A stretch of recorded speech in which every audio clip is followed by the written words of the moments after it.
Hello, everybody, and welcome to the Games Done Quick Hot Fix. My name is Adef, and on this fine Sunday morning, it is PB Precipice time. I hope everybody had a wonderful Saturday and Friday, and you're here to have a nice Sunday with us. I'm very happy about that. Some quick announcements before we get into things. SGDQ is coming up on June 26th. Prize submissions are now open. Go to GamesDoneQuick.com for more info. Your subs, gift subs, Prime Gaming subs, and bits help support weekly Hotfix content. Please consider supporting our daily content if you enjoy these Hotfix shows.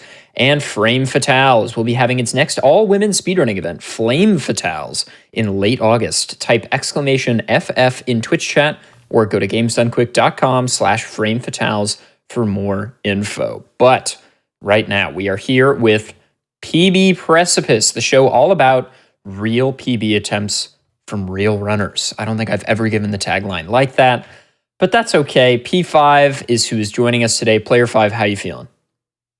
Feeling pretty good. Excellent. Can you explain just a little bit briefly what the category is that we're going to see today? Okay, so this is Master Sword Restricted. So the goal of the category is to get the Master Sword as fast as possible. And so timing ends when you pull the Master Sword out of the ground. But the restriction, because there are a couple glitches to get it early. Early Master Sword is like a 15-minute category. So to make it a little more interesting, we add restrictions.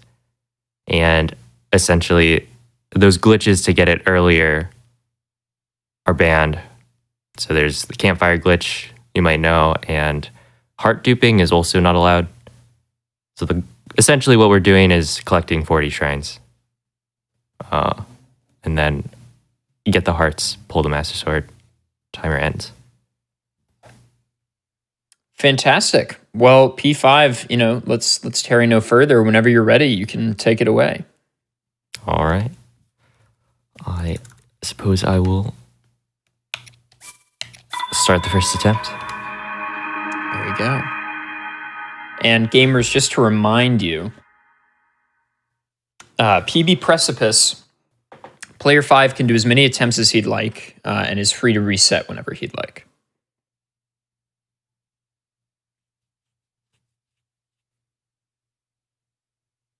That's right. I have full control.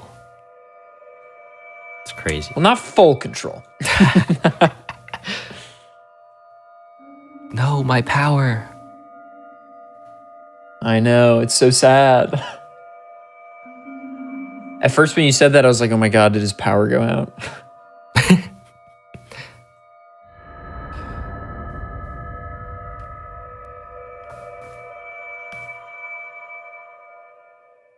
Man, I'm always glad when I watch Breath of the Wild speedrunning. It just makes me happy. Also, you're all in for like a genuine treat. P5 has world record in, correct me if I'm wrong on any of these, any percent with amiibo, any percent no amiibo, this category, all dungeons, and all main quests, correct? Okay, so there's actually an unverified. Take it. I'm pretty sure it's still unverified. Guide you after But your long slumber. made you the previous world record holder before I got MSR. Actually came back and PB'd a couple days ago. So the tweet I wrote is a lie? Yeah. Well, if it's not bought verified for yet, and you check the boards, then you still see my name. So Fair. All right. Well, then let's operate on the pretense that I only know what I see and not what I hear. And P5 I'm is the also world record holder in my heart. also no longer the all main quests or record holder. ZDI beat that like last night, so yeah, I'll have to do more runs. Well, I guess I'm just a liar, I think. Nah, you couldn't have known that one. You'd have to have seen the tweet, I guess, from ZDI himself. Well, regardless, the takeaway is that Player 5 is a world record contender in essentially any category that he plays in Breath of the Wild. So you're going to see a lot of top-level Breath of the Wild gameplay. If you've seen me play Breath of the Wild before, it's different because it's actually done well. So get excited for that.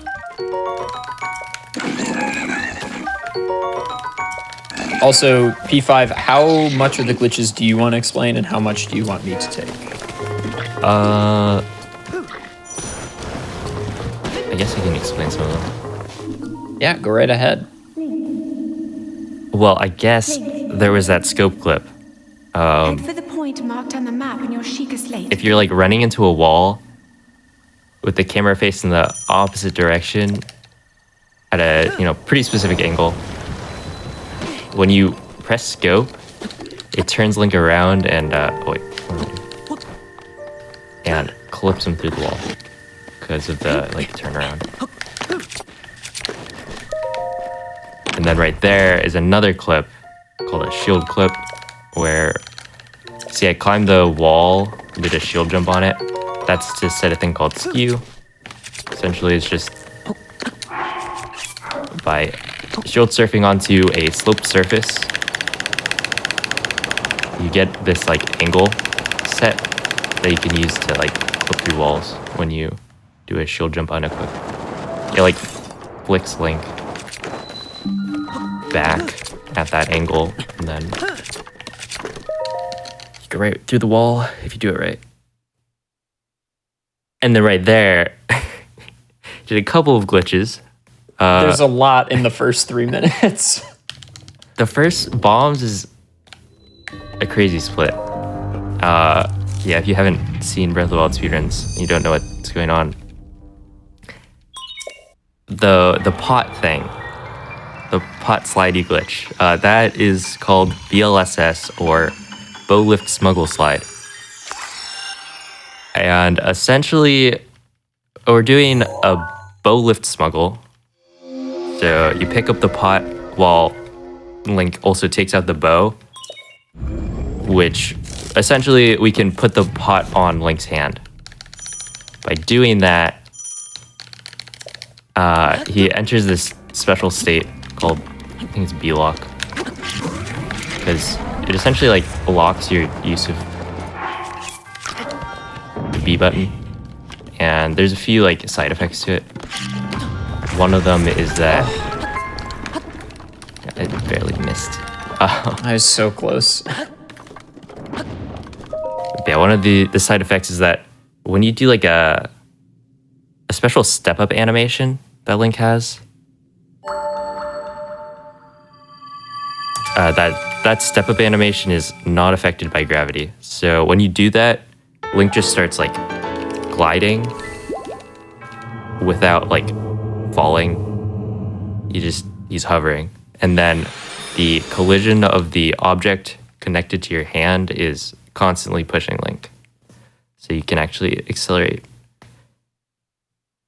in whichever direction you want. It's actually pretty OP, a very broken glitch. It was found in September. It turned Breath of the Wild on its head, which I think we all thought was not going to happen again. After shrine clips and wind bombs and SCWs, we were like, all right, things are about as, we'll find small stuff, but things are about as wild as they're gonna get. And then Bliss turned the game on its head again. Yeah. In a good way. I like Bliss. I think it's very fun. It's I think it's definitely more beginner friendly than BTBs were. Because BTB is very, very hard. It's a lot easier now to get into longer categories competitively than it was, I would say. Yeah. And also, any percent is more approachable now. Because, Castle BTB is the one, really difficult trick for beginners, I think. It definitely is a tough one. Being frame perfect and all. Right. Yeah, so the goal of the run is to get the Master Sword. A lot of people in chat are asking. The restricted part just means that P5 can't get the Master Sword early by any means, so he has to actually collect enough shrines to get enough hearts to get it.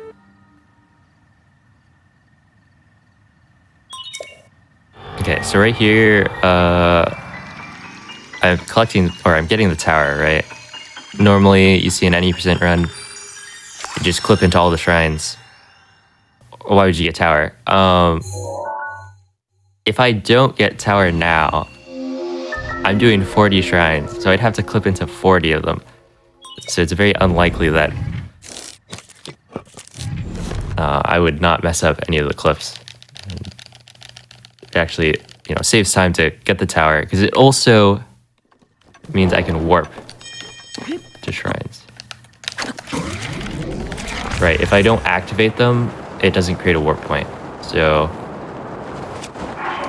for routing, it's a lot easier when you can just warp back after like completing one branch of shrines. You can come back and then do a second branch. Oh, that might be fast, because warps take like 20 seconds-ish. So it is still worth it. It's funny, like, because we, see Bliss as the new hotness and the thing to explain. We're just like seeing wind bombs and we're like, yeah, this is par for the course. Yeah, okay, I guess there's wind bombs. If you don't know, that bomb launch glitch, it's called a wind bomb.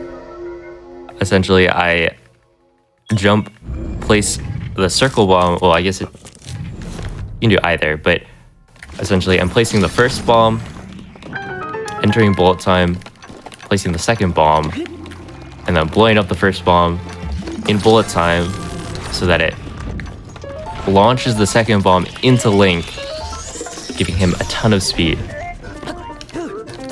And it's super useful. It's like, I think wind bombs are the coolest glitch in Breath of the Wild. I would agree.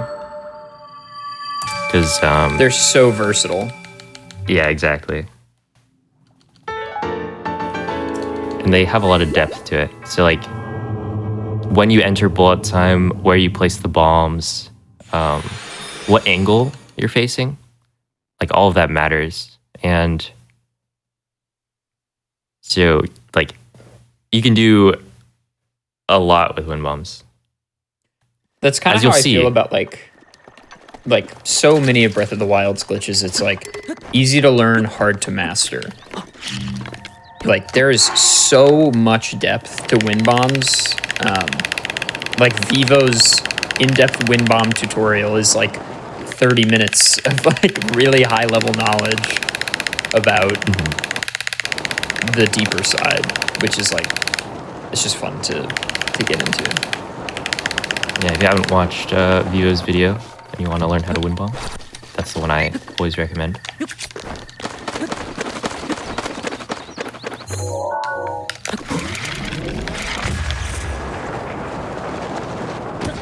Yeah, there was also, so that wind bomb from the tower was a lot more precise than it looked, because there's like this invisible wall around the top of the tower to prevent you from, I guess, doing exactly what P5 just did. So he has to clear that, but then also he'll die if he hits the ground from that height, obviously. But like a fall damage cancel, which is the thing where you like throw a weapon and unequip and re-equip an item, is not really like easily possible from the ragdoll animation after a wind bomb. So P5 has to like look in a certain spot to induce lag to get Link to like basically get up sooner as if he were on the ground. The TLDR is like pretty much any instance of movement, there's like more going on than you think. Yeah, that one can be a bit tricky. Because inducing the lag, it's like you kind of have to wait in ragdoll a bit before you try it. Otherwise it isn't gonna work. And then you just kind of splat on the ground. Or you could do the Chad thing and just aim for the water. You could do that. It's slower for sure, but just swag.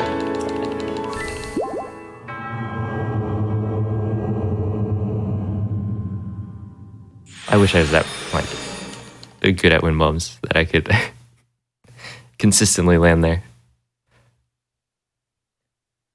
I think you are probably plenty good enough at wind bombs to consistently land in the water. Oh wait, are you which water are you talking about? Oh, I'm talking about from the tower to Magnesis, landing in the water instead of going for the stand-up. Okay, wait, this is like the water, the pool, like right by Magnesis, not the big. Yeah, correct.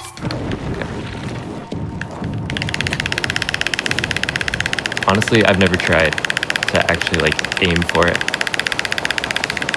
I found a visual cue when I was running AD, but I mean, it's not consistent. Or not ultra consistent at least, but it's fine.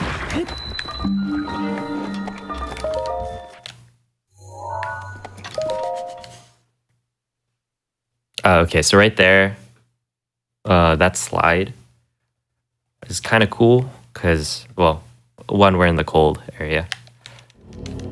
But also, when you do it, since you're in the cold for like that whole slide, you would think like you're gonna take cold damage, which you do at the start. But if you go fast enough, it actually like unloads the cold, I think. So like resets the timer for when you're gonna take damage, which is why we're able to get to the shrine with enough hearts to do a wind bomb.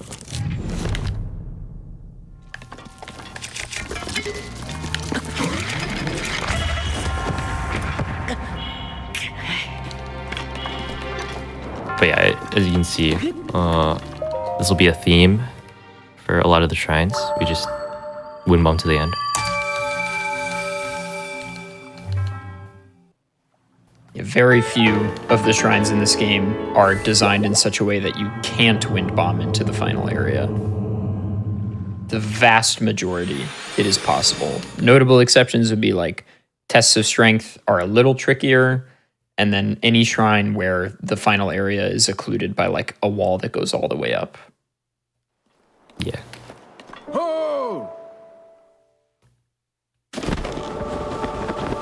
And then we also don't wind bomb in blessing shrines. Yeah, right. You could, That's a good point. but there's no point.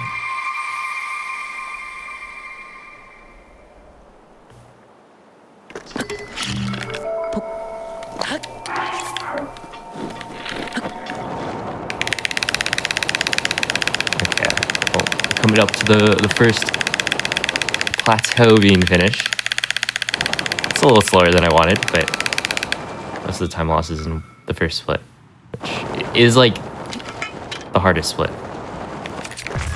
on plateau. So kind of makes sense. Oh yeah, I should probably explain the layout. So Player 5's splits are above the like PB Precipice logo. So that contains information as to Player 5's relative time based on his PB. So basically, after Paraglider, he's about 23 seconds behind where his PB was leaving the plateau. And that will continue to update with each successive shrine. And you can see Player 5's final time, i.e. his PB, at the bottom of the splits next to Master Sword, as well as at the bottom right of your screen right now, where we would typically have the estimate, like how long the run might go.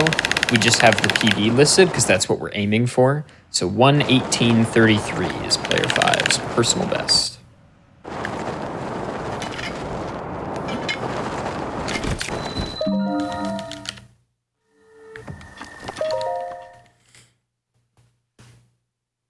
I guess one thing I'll say about slides, it doesn't really come up too much on plateau because the slides are short enough, but there's a speed cap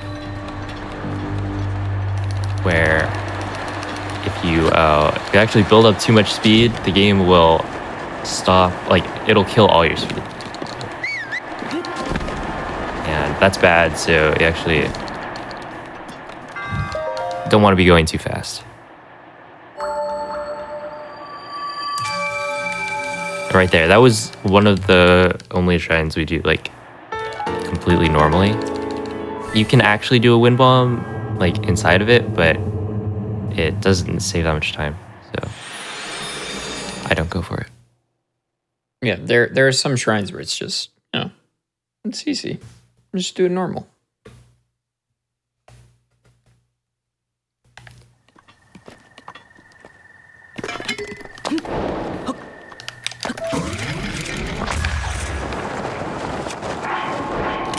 Okay, I got it. So that was a super launch right there. That pausing I did is to induce lag, because this game, there's a thing called a super launch where when you're in ragdoll, if you like pull glider on a lag frame, the game will actually like speed you up, give you like 1.5x speed. And so that's what happened there. So I was menuing. I'm like checking for lag there. That was a really nice split. Supers are pretty tough and very situational. So anytime P5 pulls one off, it's very good.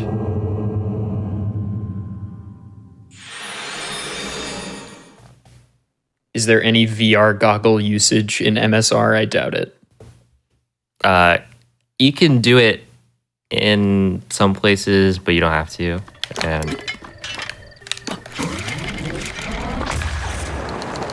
I'm gonna go ahead and super that. Yeah, so like there's a couple spots where you could do it to get lag, because it's pretty hard otherwise. But entering VR itself is not very fast. Like it's not slow, but it takes away from the time save of doing a super. You have to enter and exit it VR.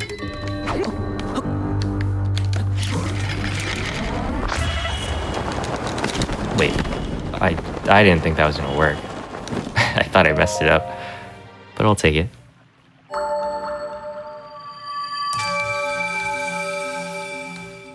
Nice wind bomb. There's a great question in chat that's definitely worth explaining. Why do you wait for the monk to disappear before skipping? Yes. Okay, so if I skip immediately, right, as soon as I can, I actually lose 5 seconds. Because the game is like...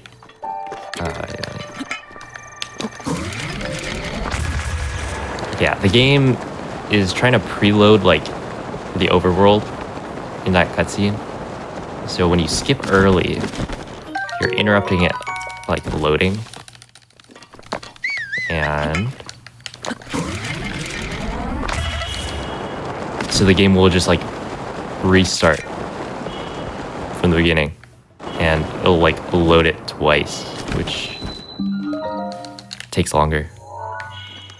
So by waiting, it actually saves time. And with 40 shrines, like it actually saves a ton in this category.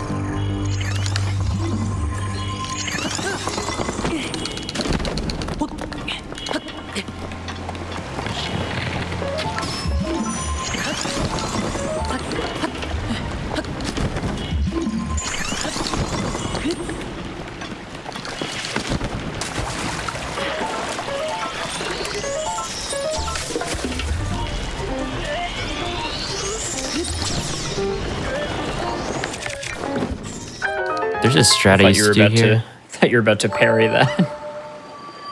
I thought about it, actually. I was like, wait, can my shield take another hit? It's like, I need the shield for a lot of stuff. And I do want it to break eventually. but not right now. Yeah, there's a strat I used to do in that shrine where I wind bomb to the top and then I do a slide to the end, but it's actually not that much faster than just running through it.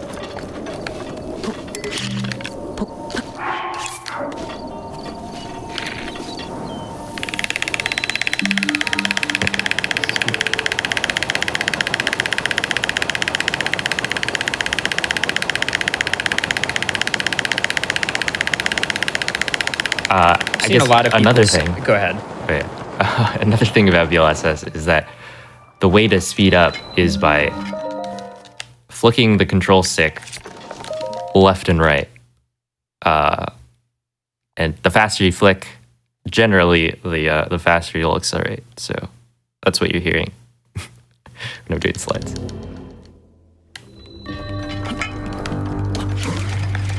Can't remember what I was. Oh yeah. No, I don't remember what I was gonna say. Okay, I remembered. I was gonna say that a lot of people in chat are like, how is he gonna complete 40 shrines in under 80 minutes or whatever? And it's like, well, these are 40 handpicked fast shrines that are all in a route that is like easily connectable. So like, presumably there are a few other shrines that could be interchanged, but the vast majority of the others are like either out of the way or very slow. Yeah. We pick the fast ones for the most part. Like, he's not going to be doing the gut check challenge or anything. Actually, so Meiju, right now has a world record. Meiju's route does the gut check challenge. What? Trying is the last one. Yeah, Gory Tor. Why? So, I honestly, I don't know why Meiju does that route. I don't think it's faster than the one I use, but all right. Well, I guess I should have picked another. I should have said the Nadra Shrine. How about that? There you go. Yeah, that's okay, one that definitely will not be done.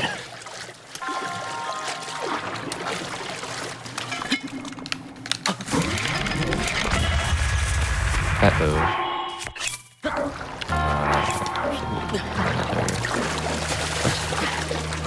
Let's see.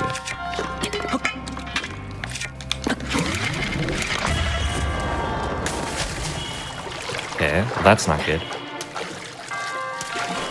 A missed wind bomb in general is like 10 seconds of time loss. And okay, so this run is very volatile, I'd say. Like, you're constantly gaining and losing time. So it can be kind of hard in that way to keep it going.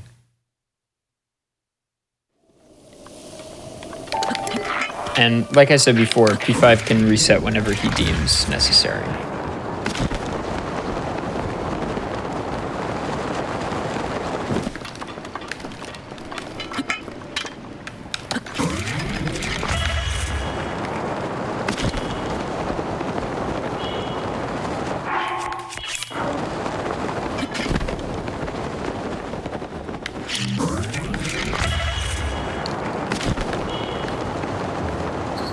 Hopefully that works.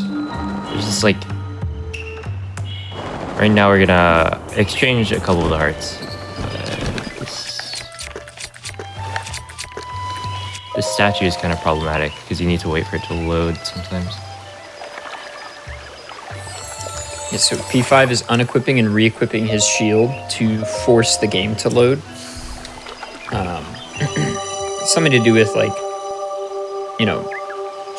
actively unloading and reloading an item that takes precedence in the load causes the game to like refresh the cache or something. I'm using a lot of terms that like don't actually mean anything, but you understand the gist.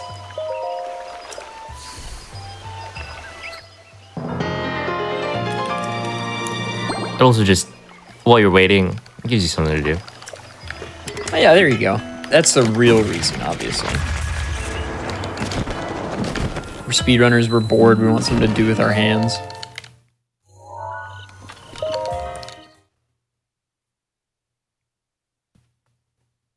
Yeah, I get a lot of comments about why are you pressing the buttons when there's nothing happening. It's like, dude, I like pressing buttons. Watch any speedrunning stream with a mic and you will hear the same thing. I'm constantly playing with the analog sticks and loading screens. Right there, I did a durability save, which is unequipping and re-equipping your shield before you land. Okay, I didn't need to. In fact, it would have been faster not to, but it's fine. Last run I did that got here,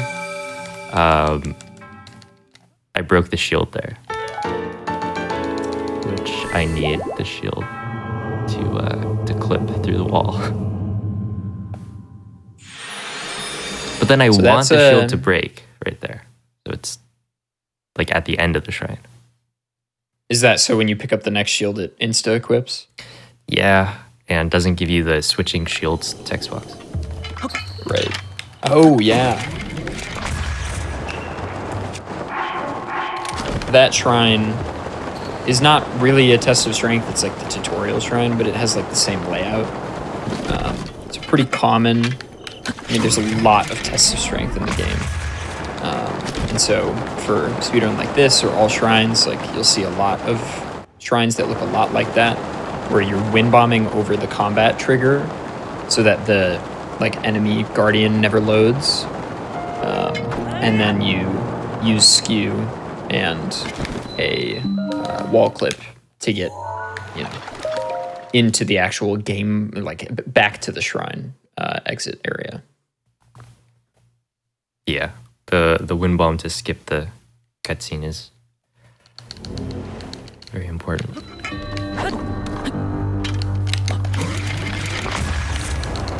What? I guess I aimed too far into the wall. I hope that works.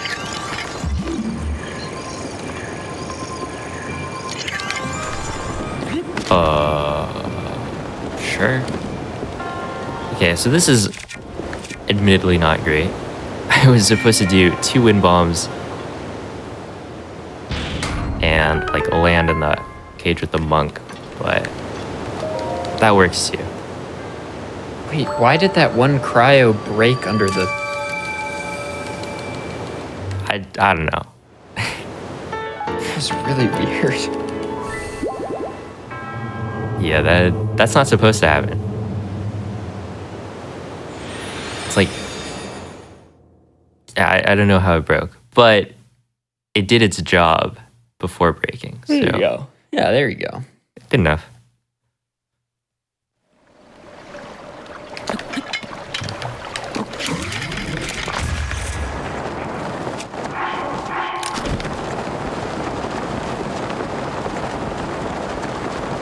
It's kind of a slow super. Gets me to the shrine.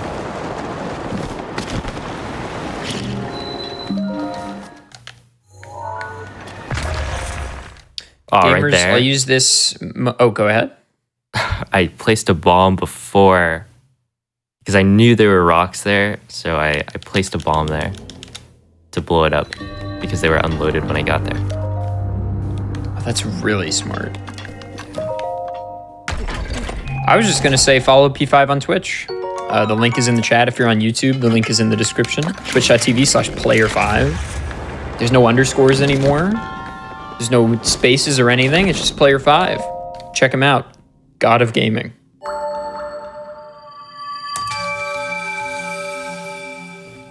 Do you do a lot of gaming? It's true. There is a lot of gaming. That much I can confirm.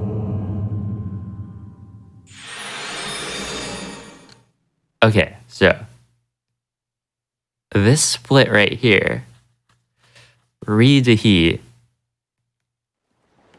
is I've got like a ton of time saved. Let's see. That's a very new step-up spot right there.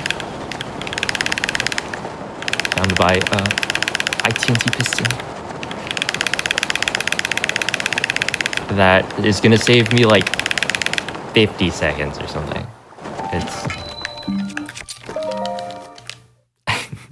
because okay, so currently the splits say I'm 35 seconds behind, right? Looks pretty bad. But right here, this split, I lost essentially a minute.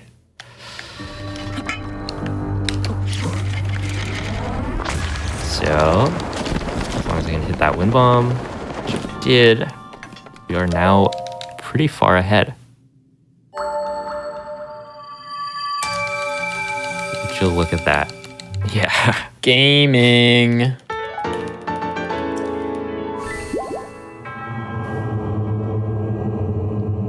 This run, it's very hard to get a run through the whole thing without making any like big mistakes. And by big mistakes, I mean like say like 20 seconds. Oh, okay. Let's see.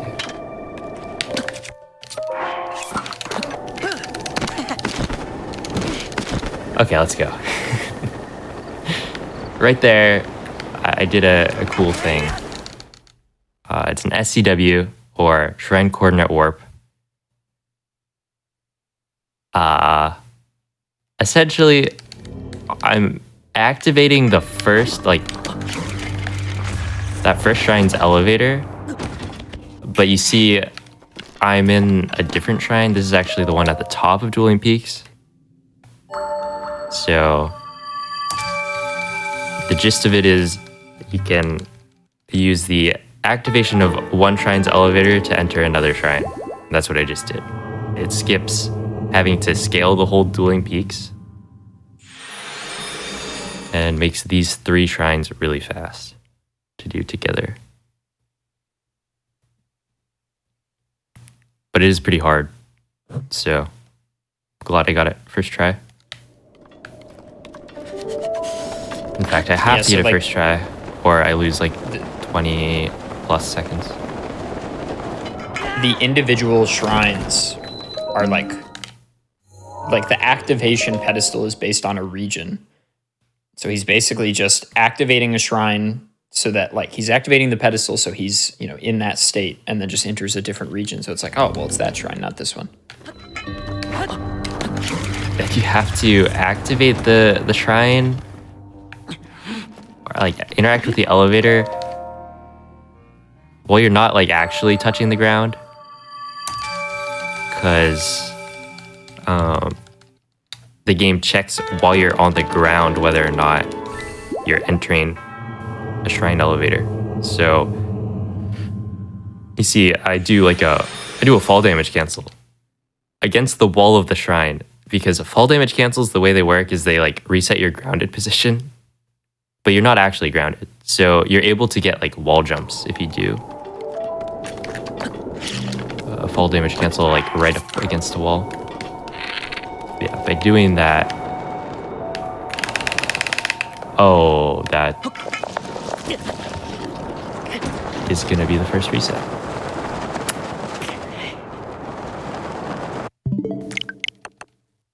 That's unfortunate. Yeah, okay, so hitting walls, I could have been a bit more careful there, but I've never had that happen at that spot, so I didn't play it safe. Essentially, when you hit a wall,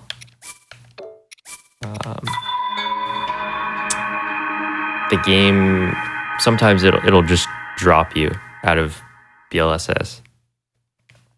And I guess that's another thing to bring up. For slides, if you let the left stick go neutral, you'll drop, right? That ends the slide. That's bad. So I need to constantly be not staying in the neutral position for too long. Otherwise, it ends the slide. You also can't P5 enter any actually- menus. Really quick. it might actually be good to take our first break like a hair early. Oh, sure. Yeah. On the pretense that you might get another run past plateau, then we'll go over. So is that cool with you if we do it real quick? Yeah. Okay, gamers, don't go anywhere. We're going to go to a short break. This is just an opportunity to get up, stretch your legs, get some water, etc. Please do not go anywhere. We'll have more Player 5, more Master Sword Restricted personal best attempts by P5 in just a little bit here. We'll get more runs going very soon. Don't go anywhere.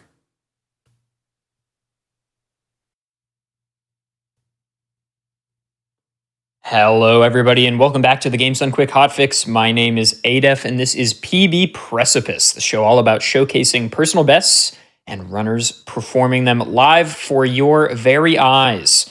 Some quick announcements. Games Done Quick Highlights is a channel that features highlights of our GDQ Hotfix shows. Use the !highlights command to learn more about our highlights.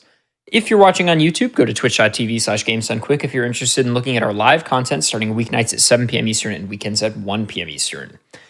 With that, we are joined by Player 5 showing off Breath of the Wild, Master Sword Restricted. P5, feel free to get another run going whenever you're ready. All right. So we'll start right away. Excellent.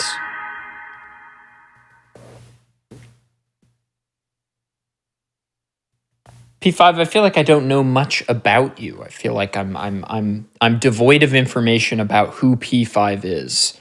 P5, what's a hobby you do besides speedrunning? What's a fun thing you like to do? A fun thing I like to do, I would say I like to draw. I don't really do it as much as I'd like, but do enjoy drawing. See, I had no idea. Yeah, all of my emotes and my profile pictures, all of that, I drew them myself. Really? Yeah. Including the animated ones? Yeah. Those ones are... They look great. Essentially, I took a GIF from an anime, right? And then just drew over every frame. Made it look like Zelda instead. That is a Sheikah slate. He's got good emotes, and you should subscribe. Guide you after your long slumber. Twitch.tv/Player5.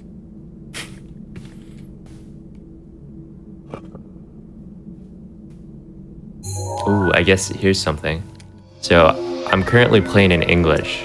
A question that gets asked a lot in, speedrunning streams is why is it in whatever language? Because normally when you see Breath of the Wild speedruns, you're probably gonna see that it's in French because you're probably watching any percent.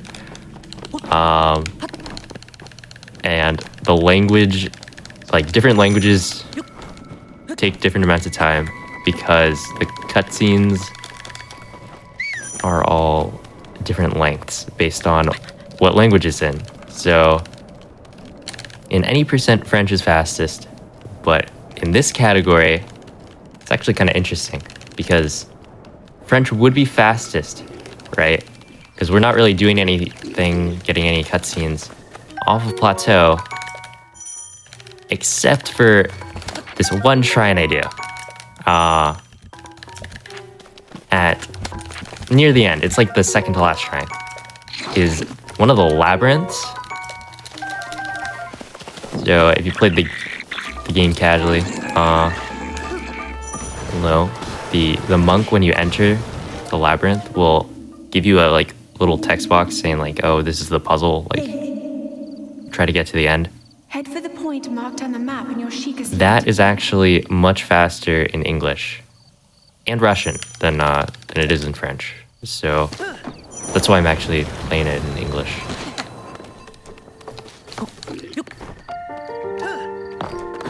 Very interesting.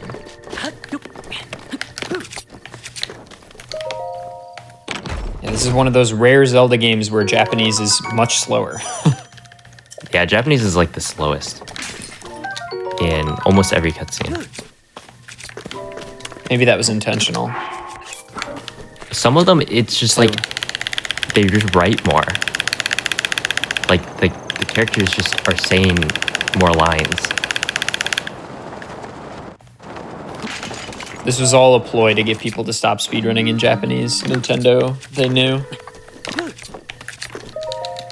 How sinister. How sinister. They wanted people to stop learning Japanese and start learning French.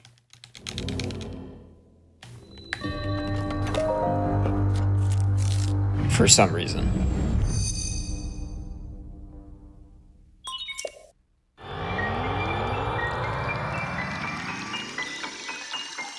A great question here, player 5. One that no doubt almost everyone is thinking.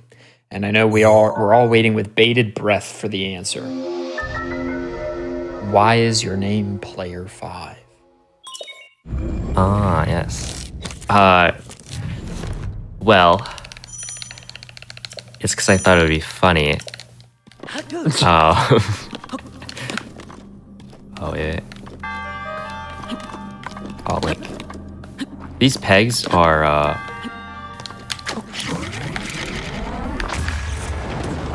kind of hard to maneuver around.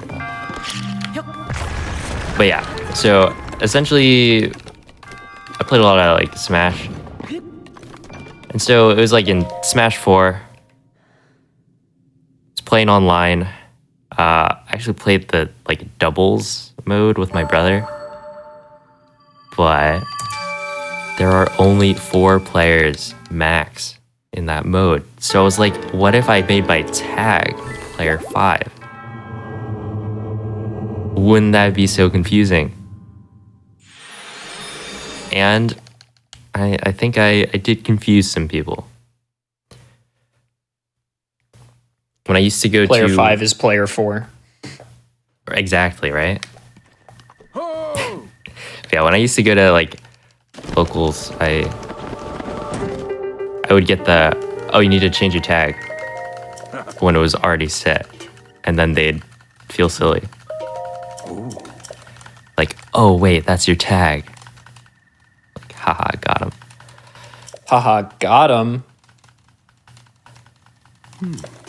But yeah, it also doubles as I'm the like 5th child in my family, so. That's pretty rare these days to have a family of 5, I think. Coming from somebody of a family of 4. Yeah, So we I don't really went know up why to I'm you, saying that. So. Oh, no, well, there you go. Okay, fine. Well, I'm the youngest of 4, so I guess I should be player 4.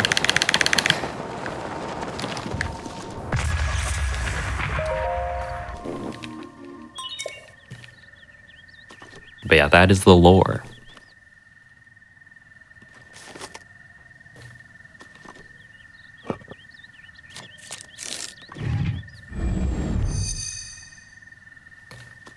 Oh, the tower cutscene is very long. It's like a minute and a half or something.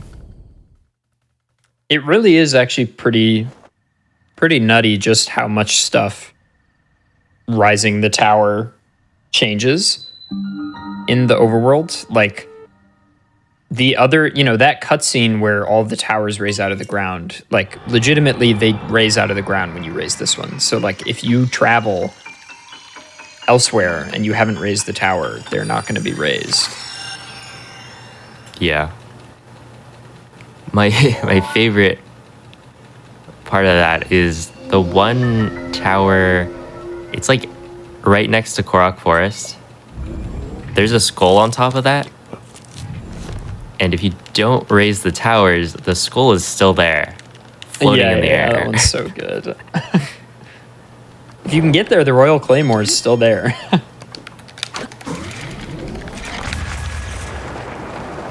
This one did not go as far.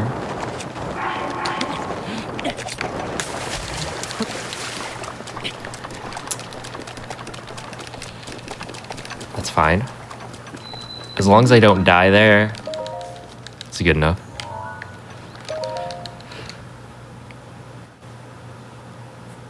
But right there, you saw I actually placed the circle bomb a little bit too late, so I did not go as far. And that's one of I don't those think instances anybody where noticed that. oh, I don't think anybody noticed. They noticed Yeah, the distance, probably. but I don't think they noticed the circle bomb being placed. Because like when we're talking about too late, we're talking about like inches, like tiny differences. yeah, if you pause the video and you compare the frames from that wind bomb and the one from the first run, you could see that the circle bomb was a little bit higher up, closer to Link.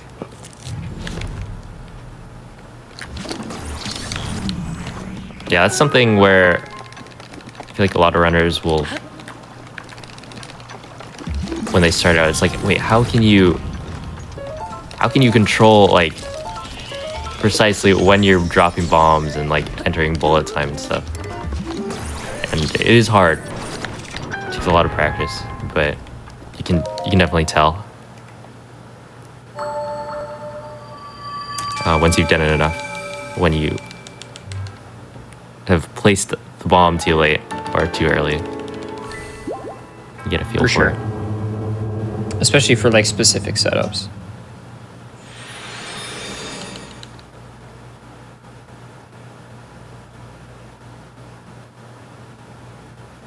What are the restrictions on this restricted run?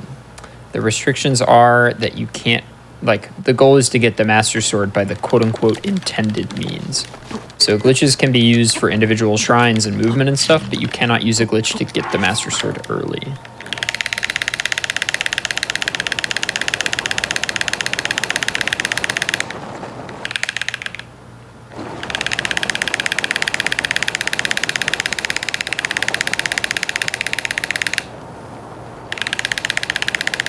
So P5 earlier talked about the speed cap. So in almost every bliss, he's trying to get as close as possible to the speed cap without reaching it.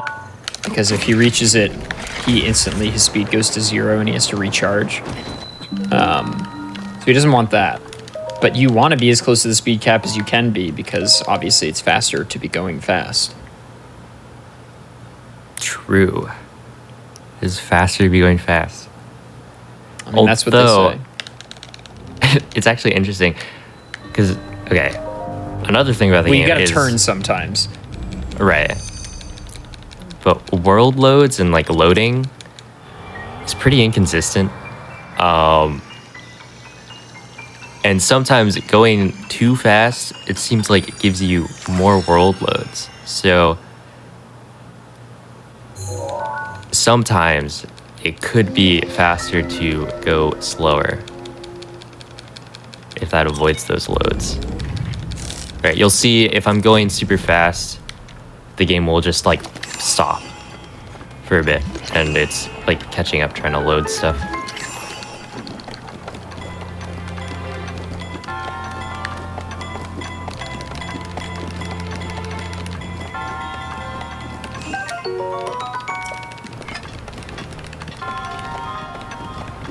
It's also more difficult, like, you know, if you think about it from a sheer just like vector addition standpoint, if you think about like each individual, you know, let's say left to right movement, adding a vector in the negative direction, like away from Link, right? Because that's how it's working. It's every time he's, you know, flops the controller back and forth, he's adding velocity vectors in, like away from Link. So that's how he's moving backwards, right? If you want to turn, you have to like turn the camera and start going, you know, in a different direction. But Link has velocity already going one way. So, you know, he's adding new vectors to the left, right? Let's say he's trying to go west and he's already heading north. The faster he's going north, the more difficult it's going to be to turn west, because he has more, like his velocity vector has a greater magnitude heading north. So sometimes if there's a bliss where like you need to turn a lot, it's more beneficial to go intentionally slower because it will be easier to turn. Like here, you can see that in the one you're watching right now, P5 is intentionally like, he's turning as he's picking up speed instead of just picking up speed in one direction, and he never reached like a super fast speed while he was turning, because a lot of the velocity vectors are being used for turning direction rather than picking up speed, because the components that are in the same direction, their magnitudes are adding, but that's a small amount. I think I'm getting too in the weeds of physics terms here, but you get the idea. Yeah, I don't think I've ever explained it with vectors, but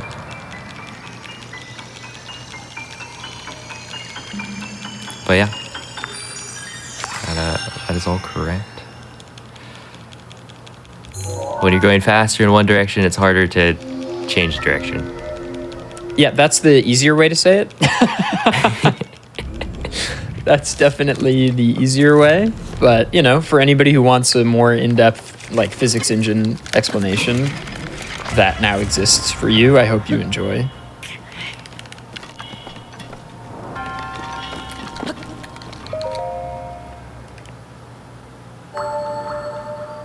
Is this being ran on YouTube also? All GDQ hotfix stuff goes up on the YouTube afterwards.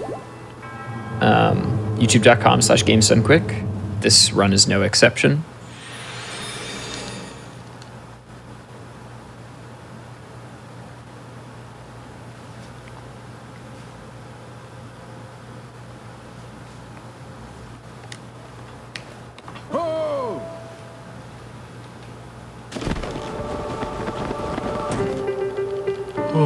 Another great plateau almost done.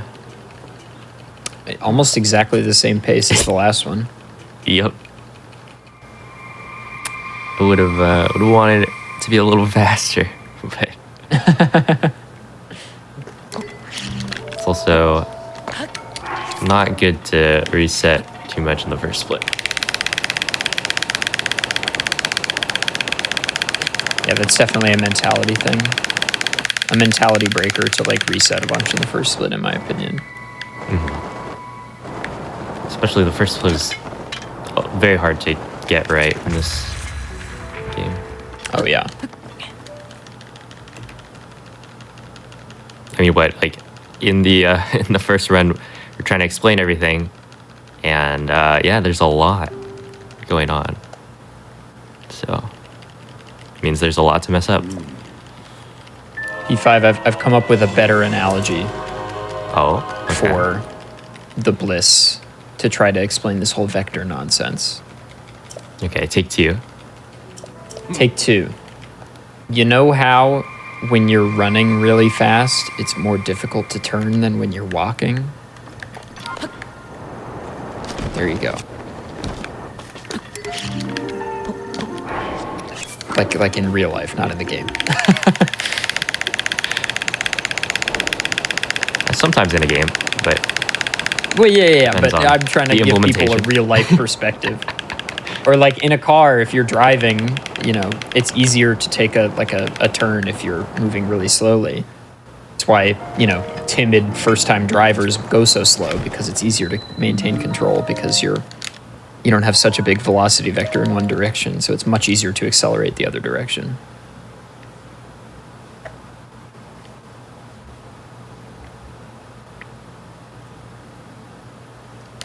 Has Bliss been modeled yet? Like, has there been data taken on individual? Because like super swimming in Wind Waker has been like really accurately modeled to a statistical model that like... I'm curious if the same has been done for charging in Bliss. So the inputs for it have been tasked. So we know how like fast you can accelerate. Okay. But it's that's about it, I think. It's kind of interesting that both games have this thing where you like charge speed.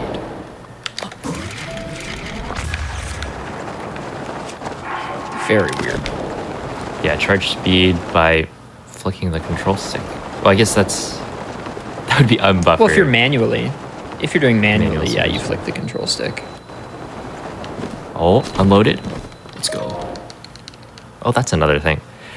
Yeah, in this game, if you're going fast enough and you're far enough away from a shrine, then it can just be unloaded. So you saw the texture of the shrine was not there.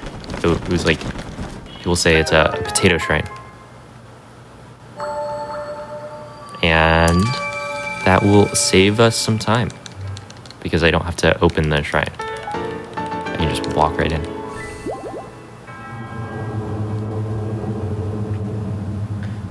Do you want to know the game engine reason for why the shrine looks like that? Sure, go ahead. That's called LOD, or level of detail. So like, you've probably heard the term draw distance, where like old games wouldn't load things if they were too far away.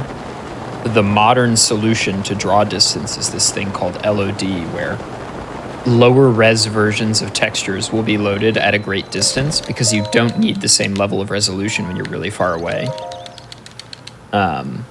And so they just load something that takes up less space, i.e. this like really low res version of the shrine, the potato shrine as you call it. Because from a great distance it looks the same, but once you get up close obviously it looks really bad. But there are systems in play to load the better version when you get close, but you're just moving faster than the loads. That makes a lot of sense. Now right there, I actually did a safer wind bomb than the last one. So I figured I've been messing that wind bomb up a lot, and I can still save time without doing the like perfect version of it. So I purposely landed up top because yeah, if you're going for that precise angle and you hit the ceiling, you die. That's very slow.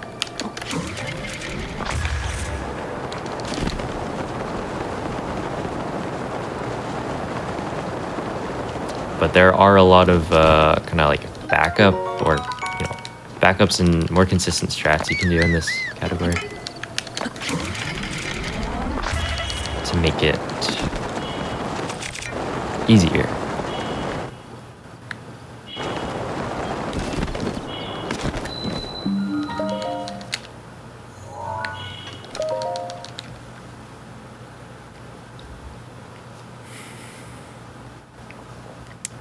How many, like, I know that, obviously for any given route, especially in categories, I mean, even in Hundo, the individual wind bombs are like pretty routed, but there's still some, like a lot of improvisation and, some where you just take it for granted. You're like, yeah, do a wind bomb here in this direction. But in a category of this length, like, I have to imagine that pretty much every wind bomb is in your brain of like, okay, I do this one, this direction next. Do you have any that you're still like, yeah, I'll figure it out when I get there every time? Yeah. Well, actually, I definitely did. Do I have any anymore? Well, there are still some where I'm like kind of fiddling with it.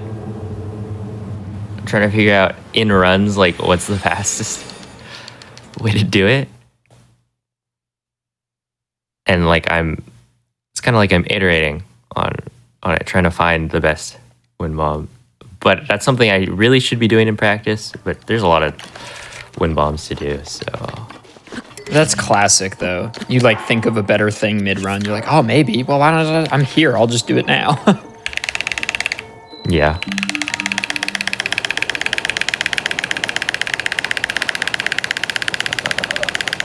Oh, there's a bloopy. I want some rupees.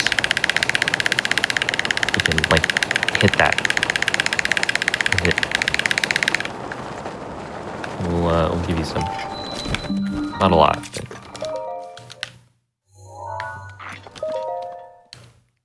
Gamers, if you're enjoying the absolutely wonderful gameplay that you are seeing on your screen, please do follow Player5 on Twitch. The Twitch link is being posted by me intermittently throughout the stream in the Twitch chat. And then if you're on YouTube, you can go into the description and the link will be there.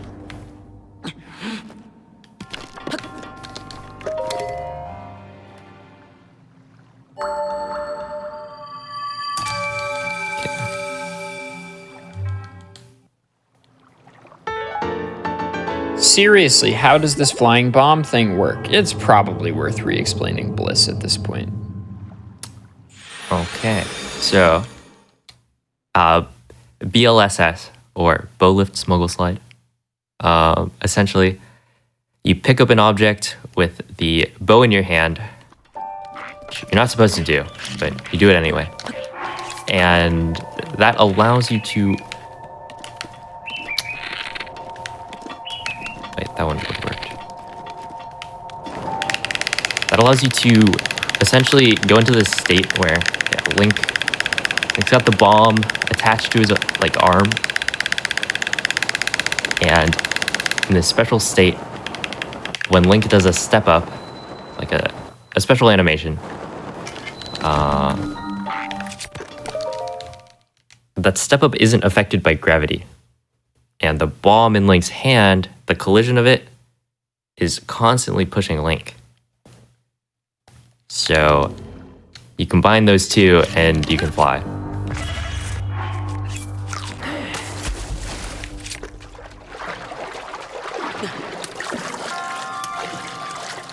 So it works with like any object that you can pick up. So it is very useful.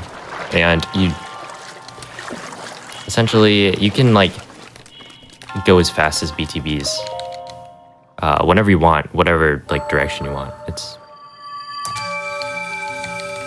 very versatile. The only thing it can't do is gain or lose height. So for like very large distances, as long as there are like no mountains in the way, you can go anywhere.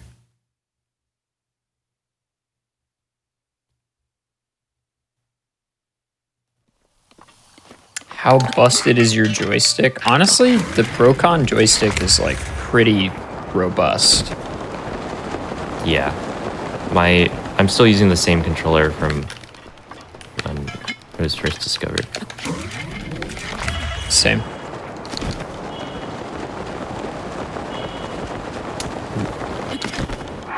I know that some Super Mario Odyssey speedrunners, after like, they do all the like spinning. Yeah. After like a year or so on any given controller, have found that they need to either like work on the joystick or replace the controller. I imagine we'll reach that point eventually, but like, I don't know. Honestly, the biggest problem with the Pro controller is snapback. Yeah, it's like snapback in the D-pad. Yep, D-pad exactly. There's a couple of things you can do to make it better. So that's fine. Snapback, I guess there are things you can do, but I feel like it's more involved than the D-pad fix. Yeah, like I don't want to solder a snapback capacitor for my Procon. Yeah. And I also feel like it's not that important because like for the most part, snapback can be avoided by just like taking a few extra frames when you switch bombs in the wind bomb. Yeah. The snapback is like, it's a controller issue, but it's also something you can play around. Yeah, exactly.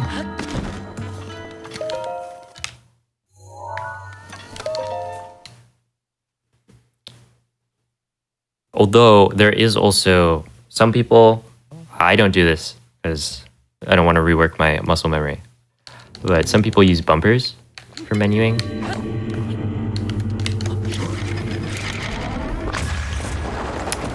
Because that avoids using the right stick at all, which Right. then you can't get snapback.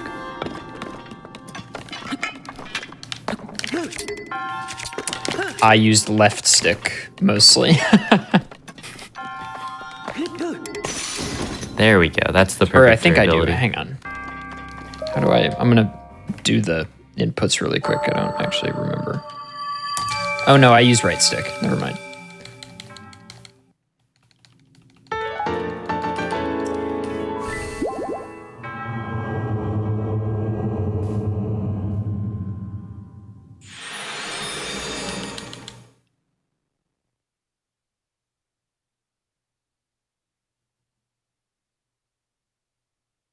Are there any active runners that still play on Wii U? There are a couple. Pretty rare though, because Wii U is actually really bad for this game.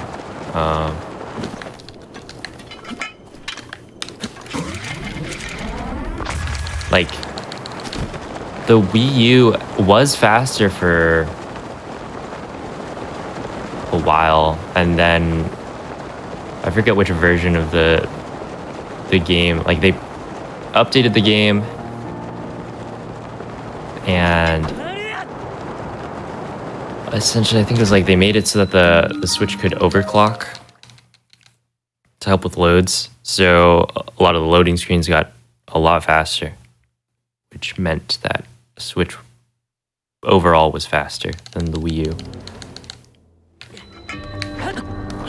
Okay, so there we go. This is the I was about to say the intended strat, but obviously intended by me, you know, and speedrunners. That's what you're supposed to do. But yeah, the Wii U loads are just really bad, and there's a lot of places where you get a lot more lag. So when you have too much lag, you can't win bomb. There's a thing called a lag stop. Essentially, if the area is too laggy, you will not get a launch. And so in Castle, for instance, the Wii U, you have to do different win bombs.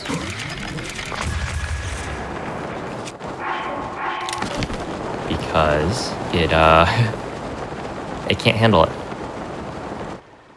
And one thing we do to reduce lag doing win bombs is like you can look up or down or something,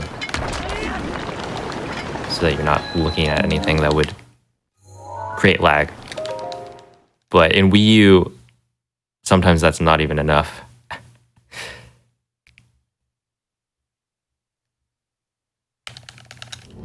So yeah, there are a couple people, but almost everyone has switched to the Switch.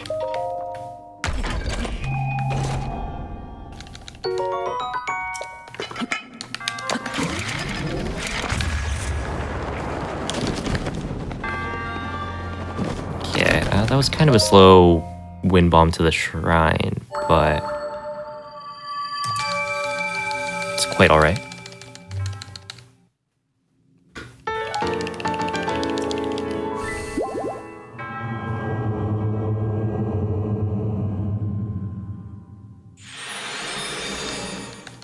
Yeah, the Iron Sledgehammer has a lot of overworld usage, like more than I think people know about.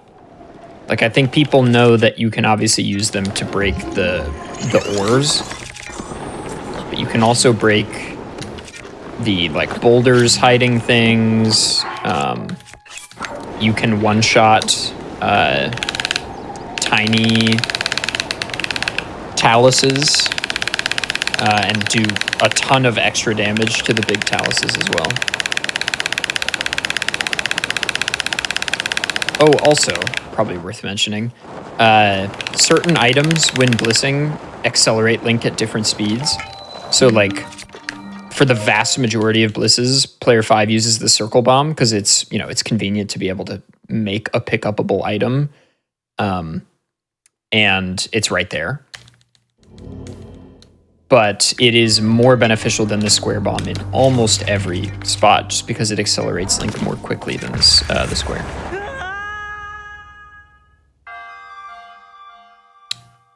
Totally forgot I needed to switch back to circle.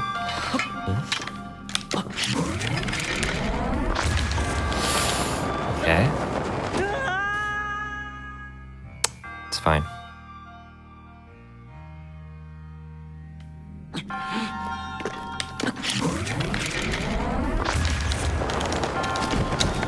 You know, third tries the charm or something.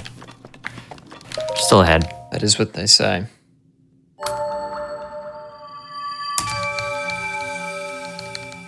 That is all right. that wind bomb is kind of a tough one because like the ceiling is pretty low. You want to go, straight, a pretty far distance. So it's a pretty tough wind bomb. A lot of people struggle with it, including myself. Oh, I forgot. Yeah, this is one of those cases where it's actually not beneficial to get unloaded.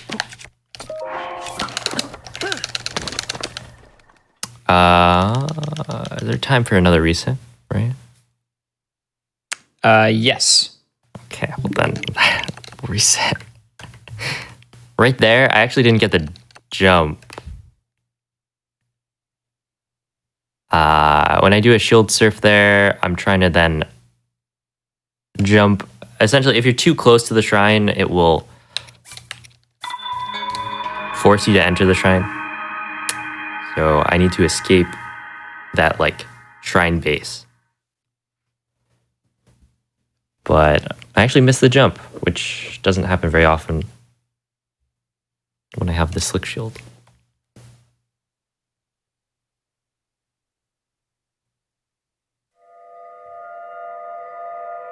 So gamers, since this is PB Precipice, like I said, P5 can reset whenever he'd like. So this is our second, I think, reset. So let's get some GLs in chat with our fresh run here. I would say you could probably, like, so long as this run resets at or before Bosch Kala. Well, I'd say if this run resets on plateau, anywhere on plateau, then the next run will be no reset. But if this run makes it past, like, Shrine 9 or 10 or something, this will have to be the no reset. Sounds good. Open your eye.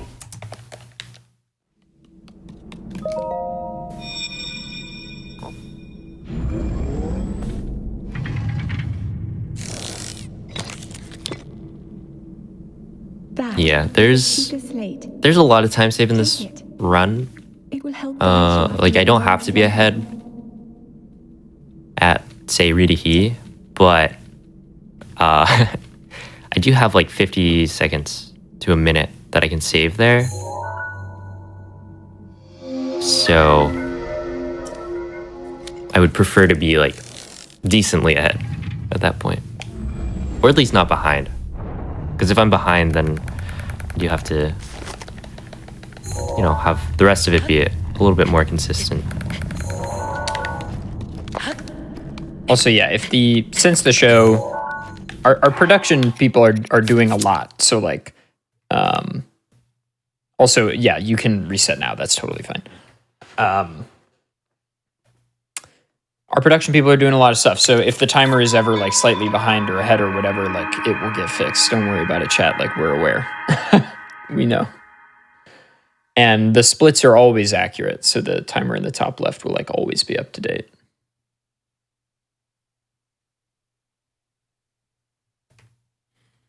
Why did he reset? Player 5 deemed he was too far behind. Yeah. The Shrine of Resurrection clip. It's a bar clip. I mean, it doesn't lose that much time to like get it second try, but there are sometimes like at the beginning of the run, there's certain tricks that it just feels bad to mess up. So, getting a fresh start, sometimes worth it. Open your eyes.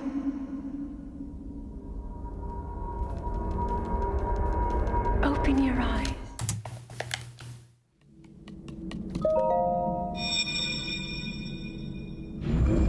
Yeah, and hopefully this time, the bomb split will go well. I'm doing Is a Sheikah slate. a wind bomb Take it. in the shrine. It is a lot harder than the normal one, but it takes you from the start to the end, so it's like 6 seconds faster than the alternative. But yeah, it's a lot harder. So far I haven't hit it today. And I am hoping I can change that.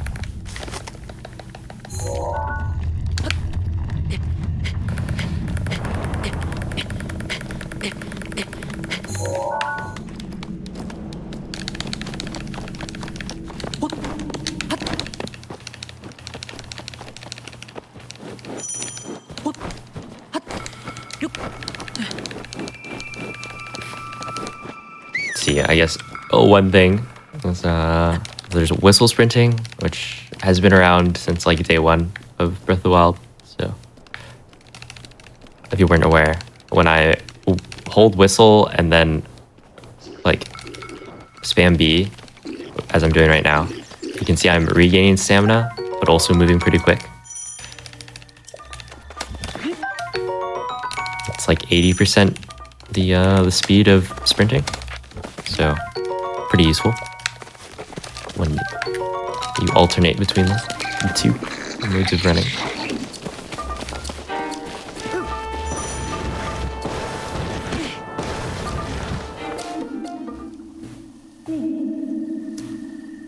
Link. Head for the point marked on the map in your Sheikah slate.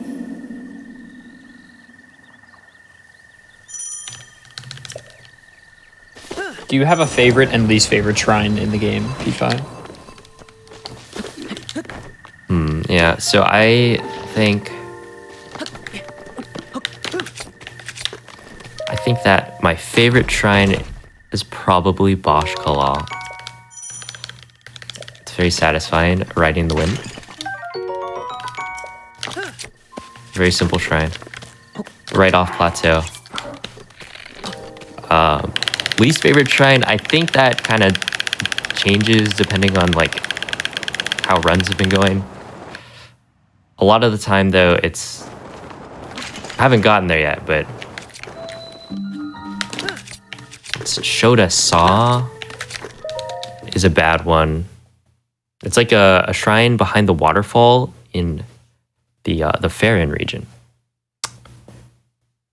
That one has caused a lot of trouble in runs. But there's a couple of bad ones. Luckily, there aren't too many shrines in this run that I'd say are like really troublesome. But yeah, there are definitely a few bad apples. Like Shoda Saw is one. Hada Hamar. You saw that like the one with the rolling balls and the ice like puzzle. Yeah. That's also a bad shrine.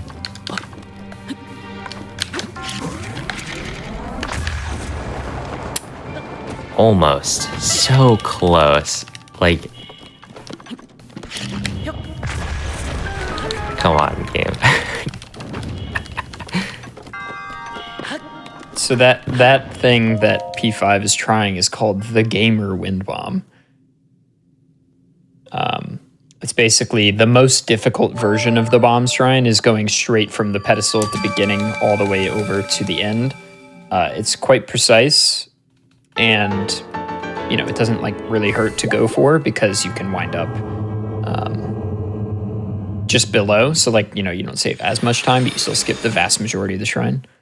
But yeah, Gamer Wind Bomb, tough stuff.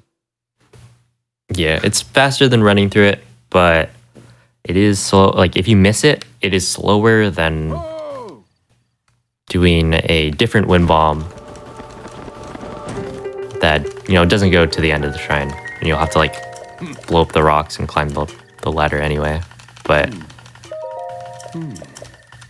that's a lot easier because like the wind bomb I'm going for, yeah, you go too high, you hit the ceiling. You go too low, you hit the wall.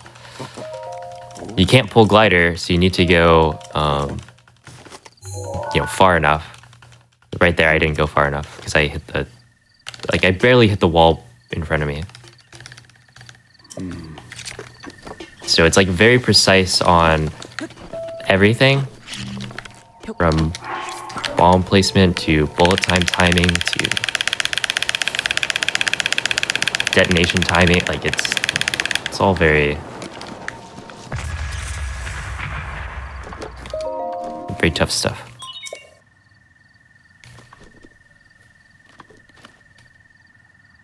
And it only saves 6 seconds, so pretty hard to get. And I happen to be running against my PB has like essentially my best bombs ever in this category.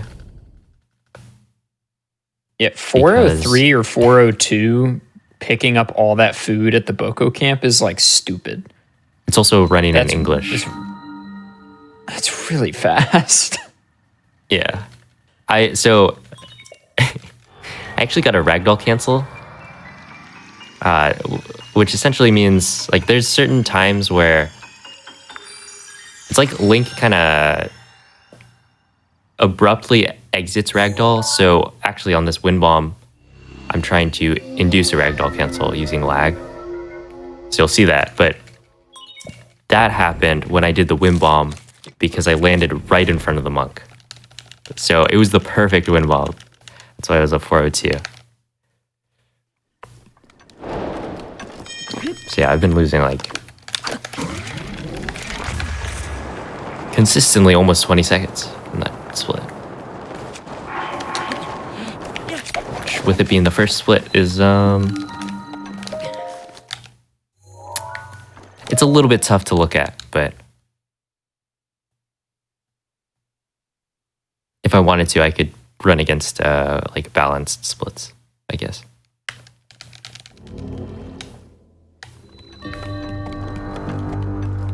So that all that like time save gets distributed throughout the run evenly. But I don't know, that's like a lot of speedrunning is like that mental game. So Yeah. as long as it doesn't affect you, seeing like plus 20, then it doesn't really matter.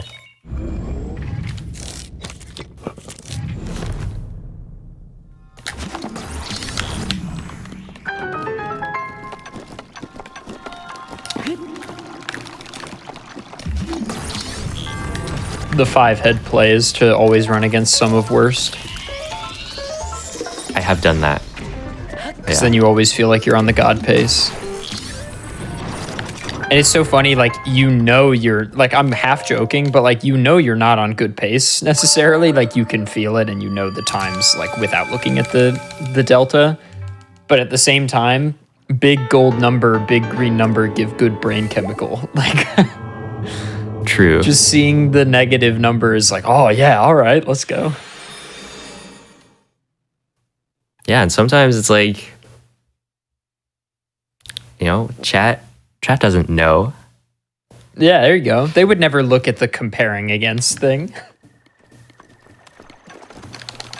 But yeah, sometimes like I've run against worst, but then I get questions like, I was getting a decent number of questions that were like, oh, what are you comparing against?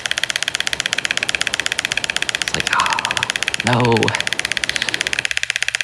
Yeah, there are too many questions. So I was like, whatever, it's not worth it. I'll just run against my PB. It's less confusing for people.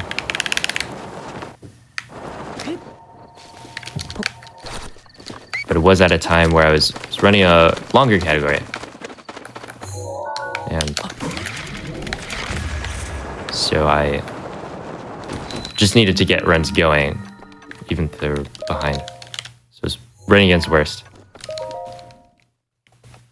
But it is a valid strat. It does help.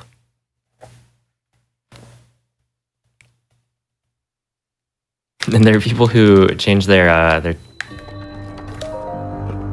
like red to green for like time loss. So no matter what, you're green.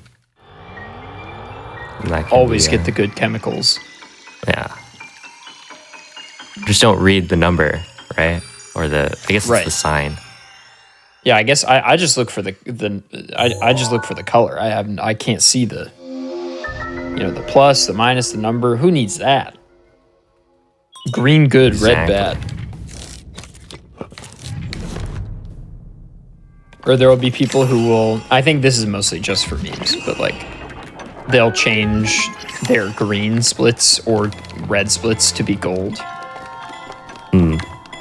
there's a Ninja Gaiden 2 runner called Jimmy Poopins who plays where all his splits are gold, and then gold splits are red.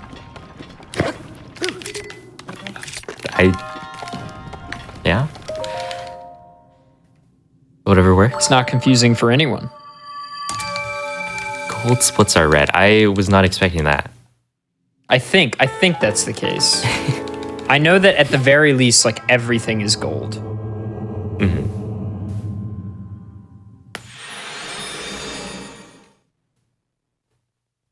I mean, gold is also good. Yeah.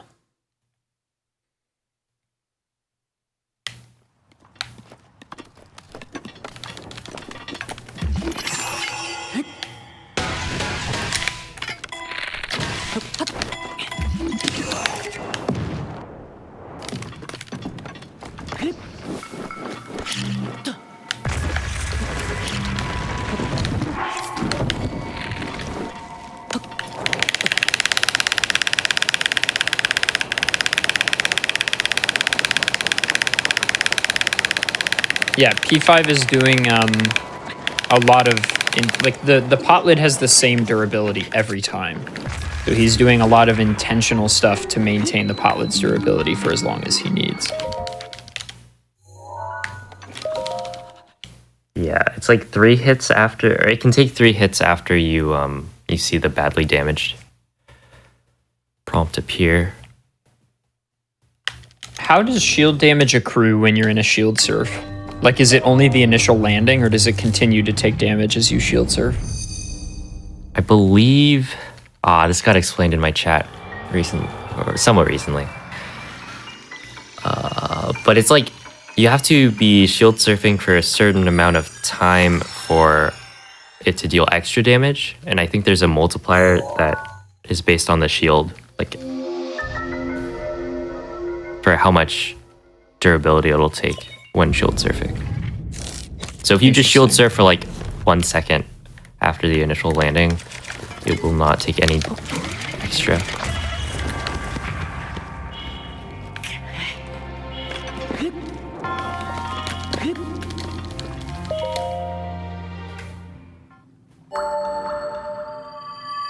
But yeah, the initial like landing is 1 durability.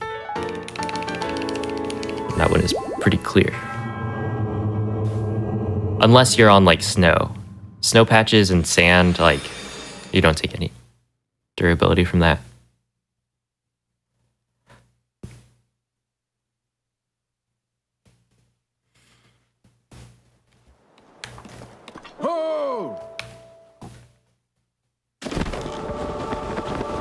Oh yes, the old man flying in from nowhere. Yeah, this is the tallest point on plateau as well. So, like, where possibly would he have flown from? From Breath of the Wild 2. Oh damn!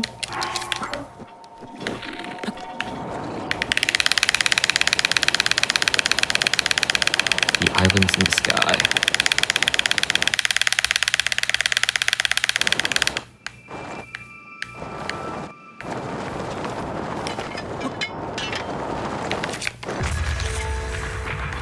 Okay, well, another great plateau.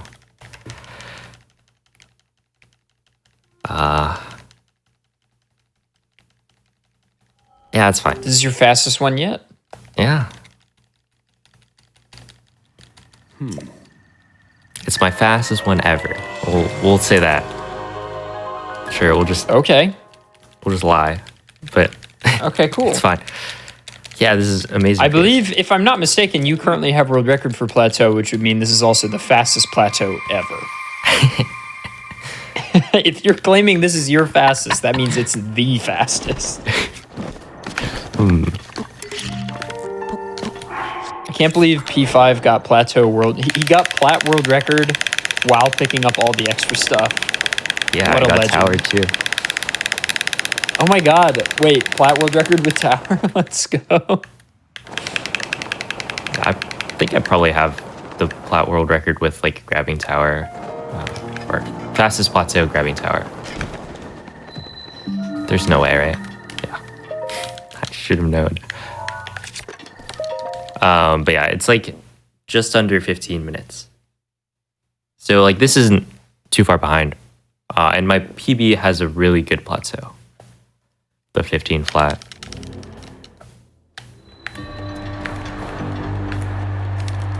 But there's also like, I don't do this. There's a wind bomb you can do in like Magnesis, like that shrine that takes you to the end. I don't do that in longer categories because I don't think it's worth it.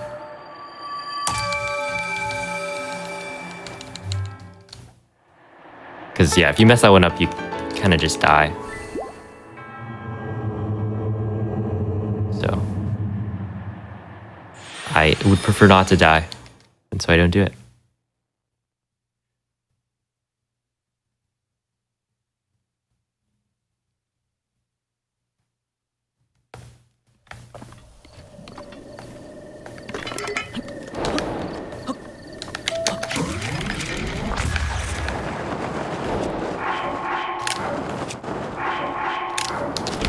Ooh.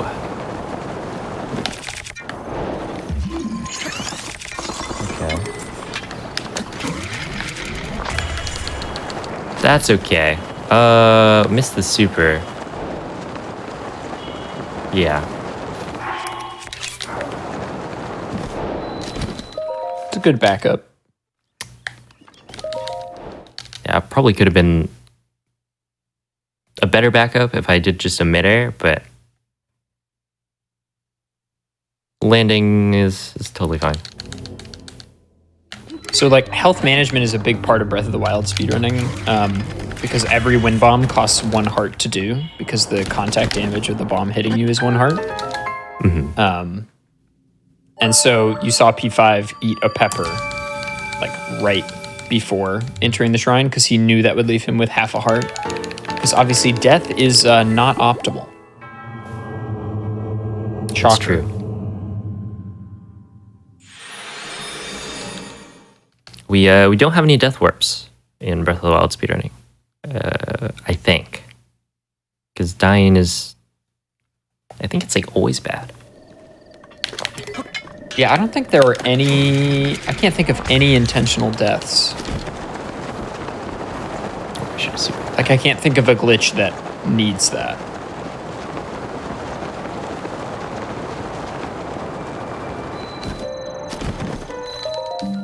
There probably are glitches that use it, but like they aren't useful in speedrunning.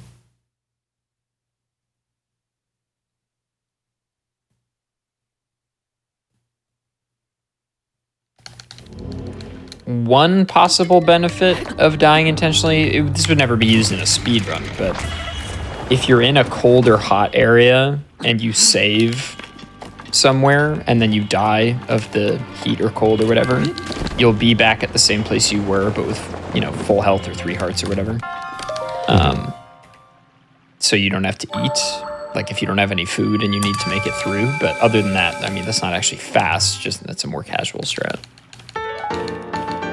Yeah. It's actually something. So Breath of the Wild has bingo. It's like, yeah, other games have bingo as well. But for Breath of the Wild bingo, we start it from a save file right after you've completed plateau, right? Because everyone can, or essentially starting it like at the start of the game would be kind of boring. So you're at the top of Temple of Time, but you need it to be as close to a fresh file as possible. Oh, right. So I guess you do have to do it for the setup. This is a good point. Keep going. Oh, shoot. Yeah, so you do it for the setup because getting to cryo. Let's see, should I? No, I'll keep going. Without grabbing the radish. Yeah. Getting to cryo, you're going through the cold area, but you can't pick anything up, right? If you pick up an item, it'll give you the item pickup like text prompt, and for a bingo file that needs to not be like gone, because that's like 2 seconds that you would save by having like every item in the game picked up already, and that would be an unfair advantage. It's kind of fun to set up a bingo file, honestly. It's like an interesting way to play the plateau that's very different. Yeah, that is really unfortunate. I got shot, didn't void out, so it's fine.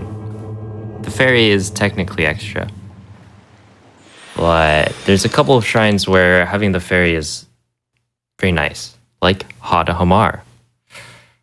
Sometimes when you do that strat, you can't pull glider because Link likes to stay in ragdoll if he touches like walls. So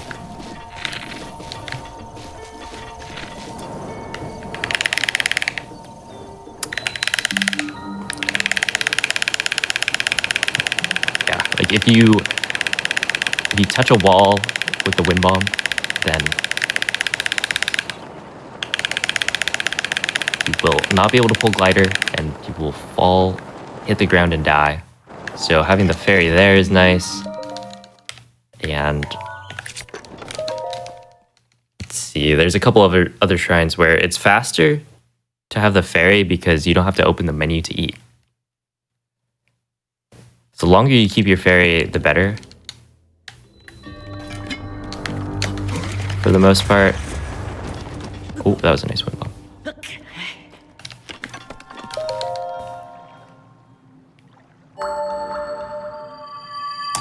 So it's really unfortunate that I used it there, but should be fine. They also pick up an extra bit of food along the way to make up for that. Since there are a couple of shrines where I will be eating because I don't have enough hearts normally to make it through.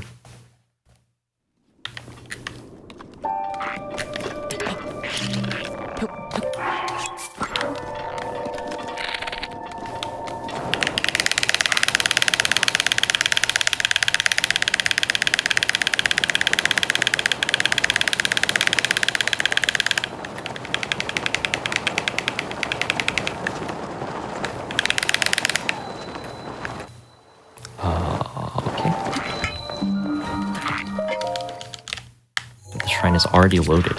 Normally that one is unloaded until you like get right up to it, but that one loaded pretty early.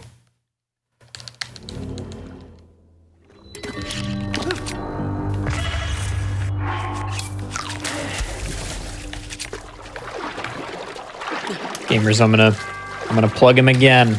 Twitch.tv/player5. Check him out. Link in the chat.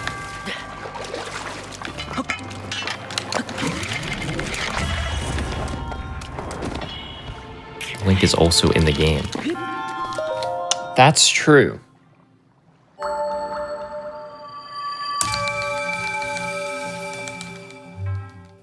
As far as I can tell, he does appear to be in the video game.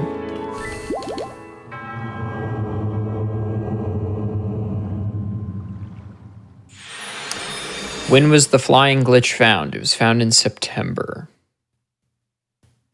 Yeah, everything is found in September for this game.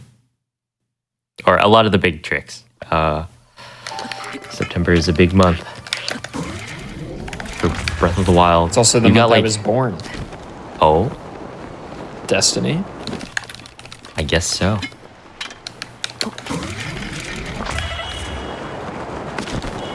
Yeah, it's like BTBs, wind bombs, I believe.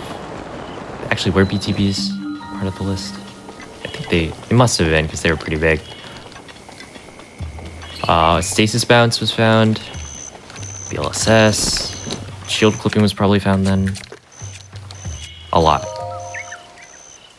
These are all different Septembers, it's worth mentioning. Like, this is not this is not last year. Yeah. So, mark your calendar for September 2022. Maybe check out what's going on in Breath of the Wild. You want to make any predictions?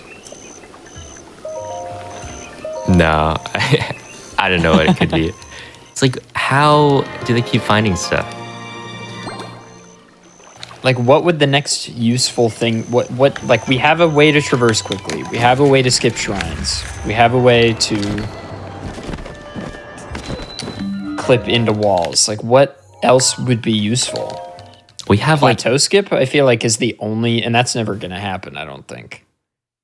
Yeah, that one's really hard. They made it really hard to skip. Kind of need the glider.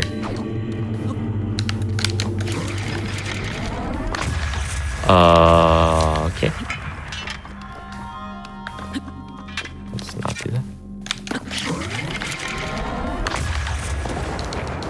Let's not do that either. Was that a dead angle? Yeah, that was a dead angle. So yeah, there are certain angles where wind bombs won't work relative to the square bomb. So like the square bomb, whenever you pull it, will be facing north, east, south, and west. And so you can use that to your advantage. Like you want to be hit by either a corner or a flat face, but there are ranges of angles that you can do that also work. There are things called turn bombs, which is like, or a turn wind bomb, which you see player 5 doing on almost every wind bomb, which is where he will turn to be at a more optimal angle after already placing the square bomb. These are quite fast. They are usually faster than just like a normal cardinal. However, the problem is if you happen to turn Link into one of the dead angles, you will get hit by the square bomb and then Link like stops in midair. And that's bad. Yeah, dead angles are... I believe it's a speed cap thing. You're going too fast. The game doesn't like it. Interesting.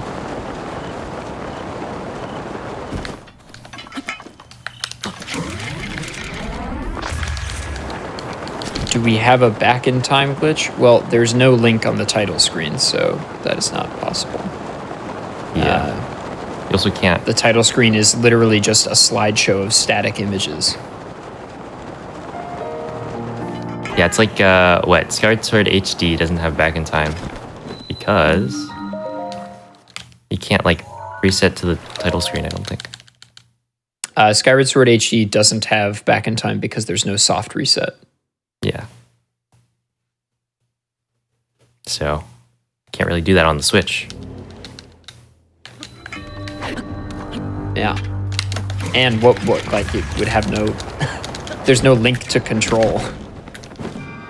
And yeah. Plus, the only reason that Back in Time works in all three, it works in Twilight Princess, Wind Waker, and Skyward Sword, is because the games are built on the same core engine, whereas Breath of the Wild is a fresh new baby boy. It's his own little engine.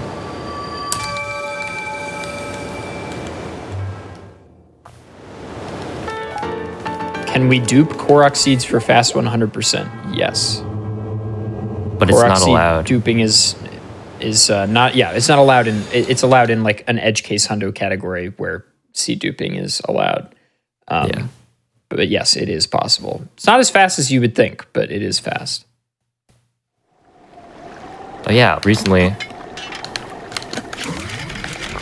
we also got like item transmutation. That was pretty recent. Oh yeah. So you can like turn one item, say you had bundles of wood. It didn't load? I don't think I heard the rocks load in. But yeah, essentially if you have like some bundles of wood and you wanted, say, like a star fragment or a diamond, it's actually a glitch now that lets you convert wood to diamonds.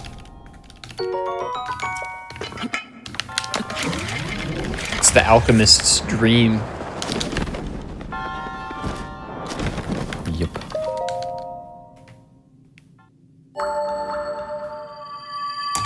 Yeah, and I guess other like game-breaking glitches or very helpful glitches that have already been found. We're talking like menu overloading, which lets you like dupe weapons and things. Like that's already found, so that cannot be found in September. I guess arbitrary code execution or complete like total control would be a big one. I feel like isn't that far out of the question given how much nonsense we're able to do with the game's memory already.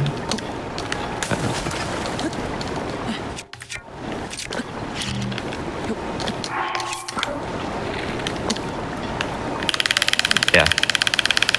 We'll see. See what the glitch hunters have cooking up. Maybe they already have it, but they're just waiting for September. Maybe.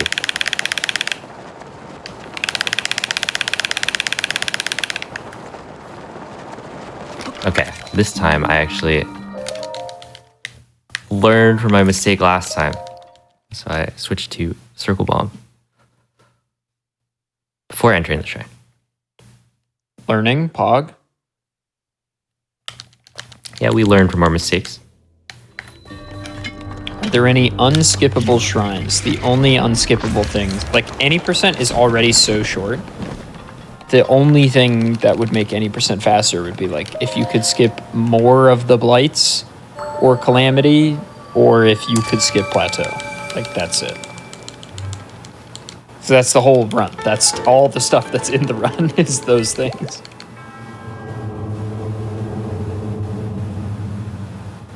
Yeah, it's like there's actually people have worked on a calamity skip where you like throw weapons before you finish off Thunderblight. Let's see. There we go, first try. Yeah, I'm Nice. not quite ahead, but it's fine. I'll be ahead later in the run. But anyway, Let's go. calamity skip, right? While you're still in the blights fights, like the hard part about it is that these like cutscene kills are very precise. So trying to set your position exactly so that you can have whatever like arrow or weapon you throw be inside of the boss's like hit box or hurt box. That's kind of difficult, but you can actually do it. You like throw a couple boomerangs, I think, and then finish off Thunderblight, and you can get Calamity Skip. Mostly. I don't know if there was like a full Calamity Skip ever done. But it's not even that much like faster. A phase 1 skip. Yeah, like you can definitely get phase 1 skip.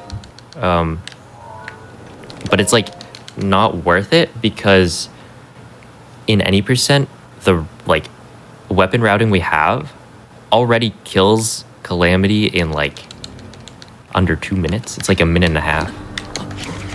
So you have to have the cutscene kill Calamity faster than that to have it be worth it. And for like the way it works is you're letting Calamity or Windblight is the first one get hit by like the weapon or the arrow during the cutscene, so you need to let the cutscene play, which is kind of slow. So yeah, it ends up not being worth it, which is kind of interesting. But we do have Calamity Skip in other categories. Any percent Calamity, like I can't recommend enough watching P5's newest any percent record. From what, like last week? Yeah, something like that. I guess it was a week before that, but very recent. the Calamity kill has just gotten to a point that's like so good. Oh yeah, that one was perfect. Like perfect execution. I think perfect RNG. It was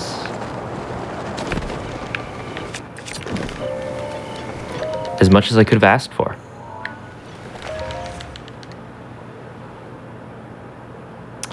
Wow, getting here before the rock loads is like so nice.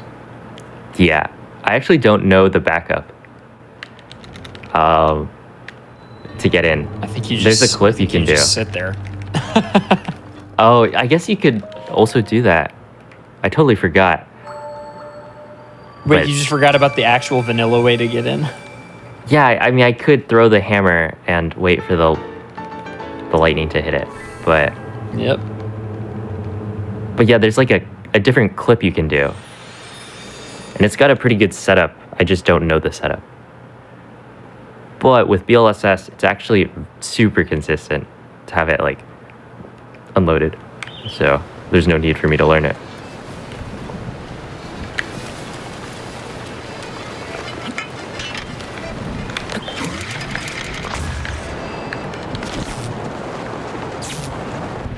Yeah, I should be fine, right? Yeah. The weather like changes right there. So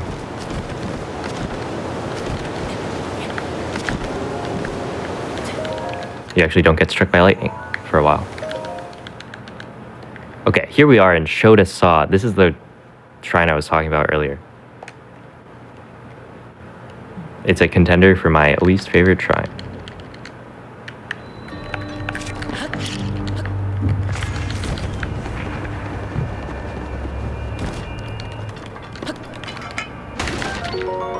Oh, yeah, I dislike this one. I couldn't remember which one it was, but yeah, no, bad.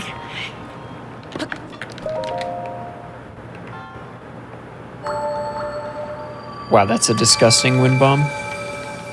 Yeah. There's so right there I actually grabbed ice arrows, which I'll be using later. And there's actually only one BTB in the route now. So I grabbed those ice arrows for one BTB. And that's it. Is it a Moblin BTB? It is. Those are the good ones. It's true. Kids these days, they don't know what it used to be like. Those Bokoblin Red Boko BTBs. You gotta like time my everything. My least favorite was the one in the all dungeons route where you had the archer on the plateau after Vonoboris.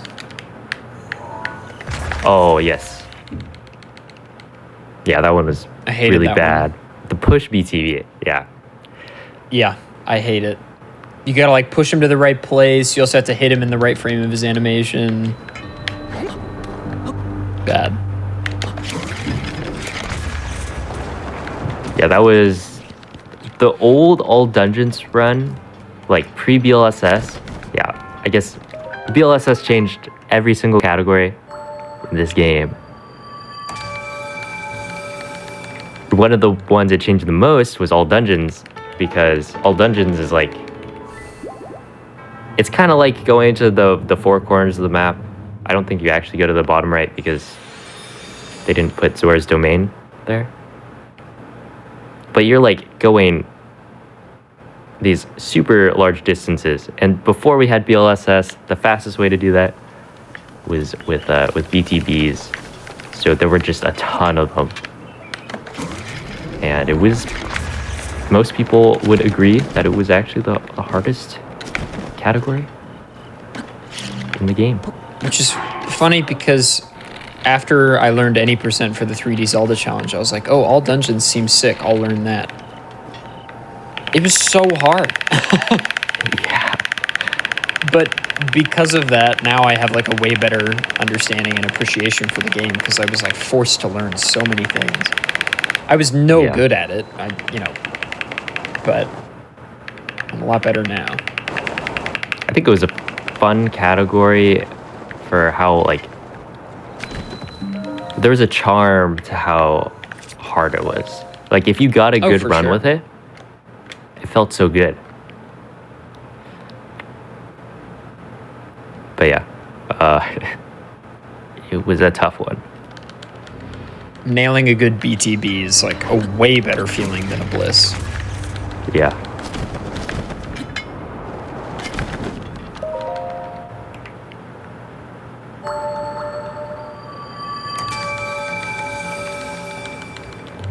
And BLSS did not quite, make BTBs obsolete. There's still a couple, which is nice. It's mostly when you need a lot of height really quick, because BLSS, you can't gain height at all. But BTBs, you can go very high very quickly. So.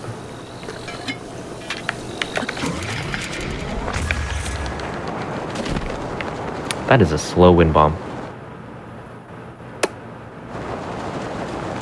In fact, I should...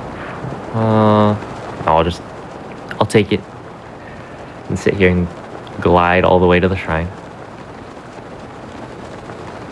Probably faster than resetting up. Maybe. Yeah, there's like a sweet spot.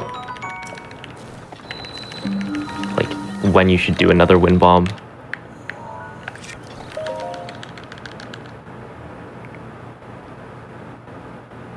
Because obviously it takes some time to do like the menuing of a wind bomb. All right, I have a new question for you. What's your favorite shrine name?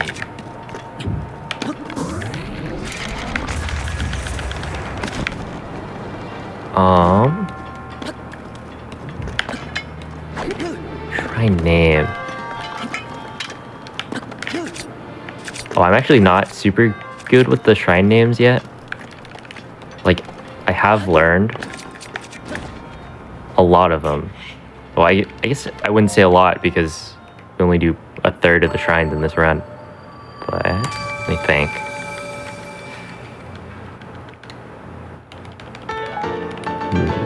Oh, some of them, like if you see the top split right now in my splits is showing she lower. I'm pretty sure that one is actually she Vanath, and the upper one is she Veneer. That's not what it's called. But it's really funny seeing it as Sheila. I've never seen that before. Yeah, it's like if I don't know the shrine name when I'm making the splits, sometimes I just I either look it up or put something that's close enough. My favorite is Dakota. Dakota, that's a pretty good one. It's just Dakota. Like it's literally just the name Dakota.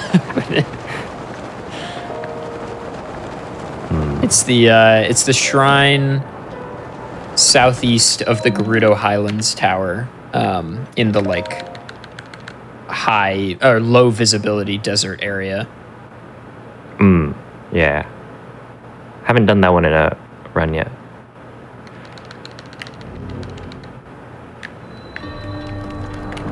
I guess maybe I would say Wogleton. I went to high school with somebody whose last name was Latan, so I always chuckle at that one. It's a good one. Yeah, that's the one on Satori Mountain. Yeah.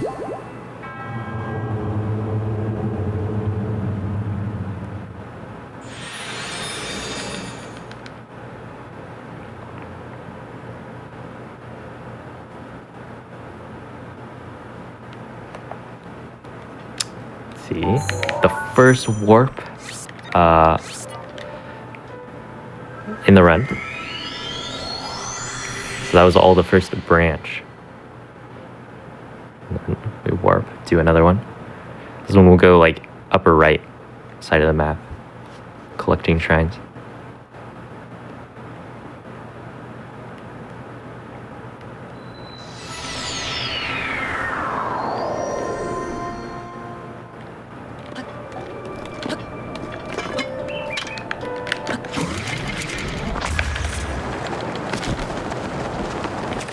Also, this shrine coming up, so Kofi. I need to swap it out because it's actually slower than doing a different shrine. But I need to, like, whenever you change the route, you gotta like relearn some movement. So it takes a bit. Like, I need to go practice it.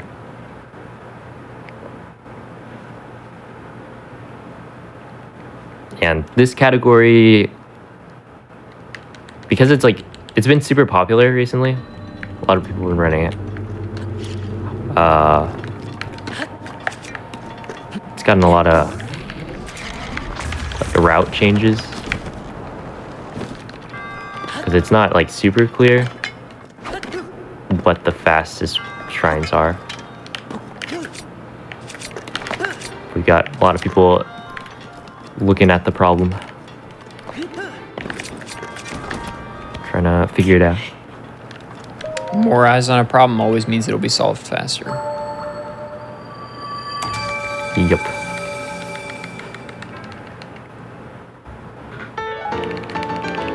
Unless you're talking about boiling water in a pot. And then I'm led to believe that it will never boil. That is very funny. Scientists would have you believe that it will never boil. Yep. That's yeah. Do you think obviously a watch pot never boils, but do you think more people watching it means it boils even less? A heavily watched pot boils even slower. That's a good question. Maybe we need some research to be done. I think we need some research. Okay, I was not supposed to hit the wall early there. But honestly, that was not bad. It's good enough.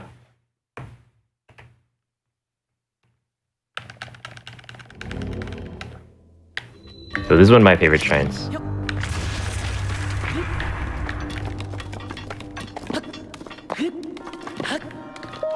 Oh, this is a good one. Like, that's it. Yeah, I love run. the skip is like surely they knew that was possible.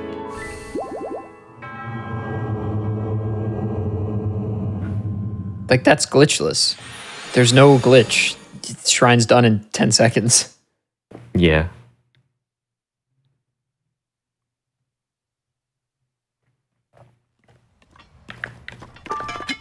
Wait, yeah, what if you're reversing the direction of the heat transfer so much by adding more people to watching the pot that it actually freezes?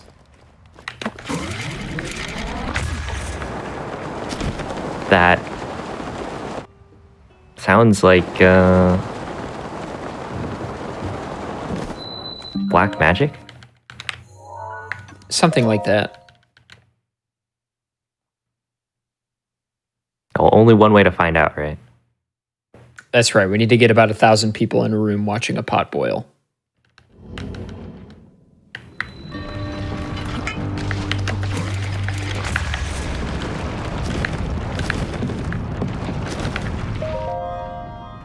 Now, do you have to physically be in the room watching it? Or do you could think it stream can transfer via like Twitch? Yeah. So if I Now, stream this is a good question. myself boiling some water in a pot, then what happens? I think I'm gonna have to make a video about this. Next 8F stream? Will a watched pot boil if there's 100 people watching?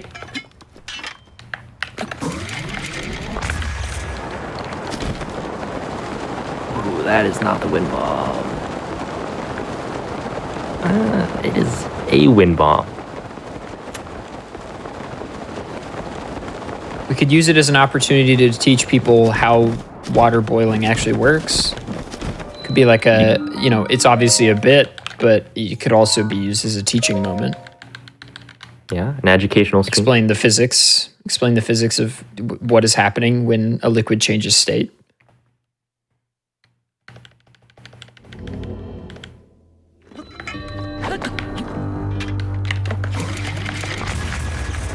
Oh, okay. I thought he was going to fall down again. Okay, that's actually... Whatever, that's cool. Like, that backup right there is a wall jump. Which I think is just a super neat trick. That's that fall damage cancel against a wall that I was talking about earlier that we use for SCWs. Do you release... You're in the throw animation, so you jump, release R, and then unequip the shield? Yeah. And then just mash to jump again? Yeah. It used to be the fastest way to go through cryo back in the old route, but now we have wind bombs inside the shrine. Kind of unfortunate, I missed that trick. It was a lot cooler. It felt a lot cooler, at least. Question in here for you in chat. Have you ever tried blindfolded speedruns? No, that sounds scary. I would agree. I tried blindfolded Ocarina of Time Master Sword last year. It took like 2 hours. And a good 45 minutes were spent just trying to get the Kokiri sword at the very beginning. I would like get into the boulder maze and then I was lost in the boulder maze for like 20 straight minutes. Yeah, I mean, like, if you're lost, what do? You can't see, so... Shoutouts to anyone who does, like, blind speedruns. Like, was it Bubsia? Just recently. Yeah, Bubsy is the big... Just did the 120 star. Yeah, that's crazy.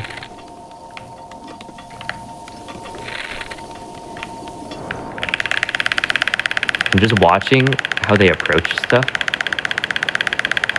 is really cool. And it takes a lot of thought. And it's like you're not gonna be able to, do it all perfectly. So like being able to reset your position when you're slightly off is really cool. Right, I think the most impressive part is having backup strats. Right? Like the fact that they don't just have the one thing, they also have backups.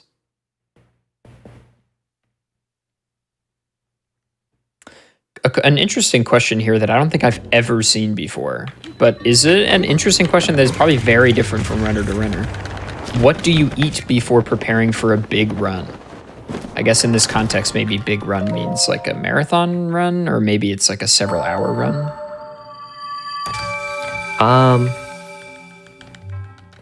Well, nothing specific. In fact, sometimes it's nothing at all. Like today, I woke up. It was like 9:15-ish.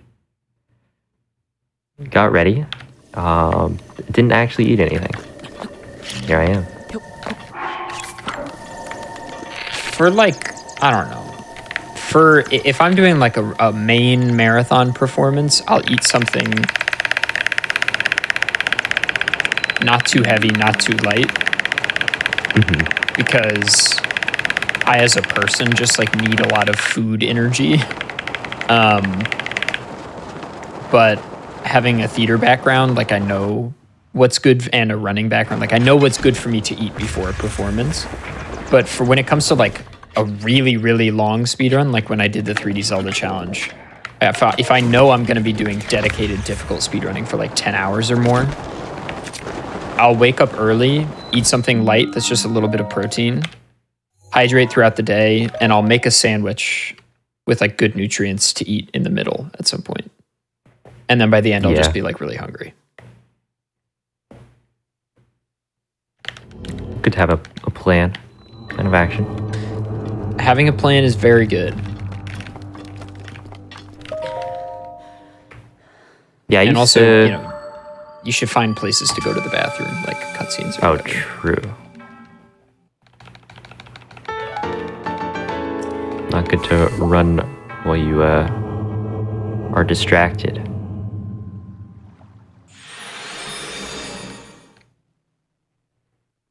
But yeah, I used to like run track, so yeah, before track meets, I would try to eat well. Make sure I had breakfast. I was a short distance sprinter mostly. So what's your 100-meter time? 11.4. I'm 11.9. Oh, it was sub 12 though. I know, that is a big deal. I was very proud of that. It took me a while to get that. The sub 12. And then you've got people running like, well, in high school, you had people still like able to run sub 11, which kind of crazy. Yeah, I never competed with them. I was majority long distance, but we had a small team, and I was not amazing at any one event, but like a decent all-rounder. So when we would have open slots, I would just like run whatever was open, so that we could round out every event. Yeah, that happened a lot. So I ran like everything. My favorite event's long jump, though. Oh. And it's because of that my knees don't work anymore. Yeah, I did long jump a bit, but I never practiced it. What's your long jump PR? I think I would have to look that up. Wait.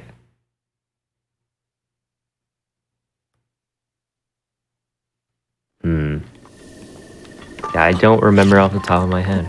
I think it was...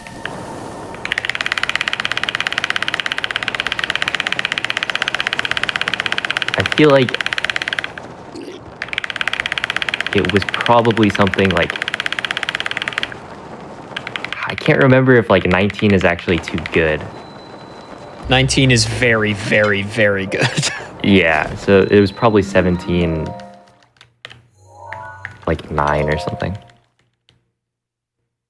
I think I was like low to mid 16s. I was never like ultra competitive, but I always found it very fun. Yeah, it's hard doing the jumps because like that run up, you're not supposed to be looking down at all, but you're supposed to like... Well, that's the thing. When you said you never practice, I was like, okay, well then how do you know your marks? Like, how do you know how far to go back? I mean, I would like essentially try to find my mark and then hope it works. In your practice run-ups? Yeah, like exactly. And then honestly, I probably looked down a bit too much, but whatever. If you're not competing for like the absolute cream of the crop, it doesn't really matter that much. Yeah. I think I was better at triple jump anyway. Triple jump is the real knee killer. Yeah.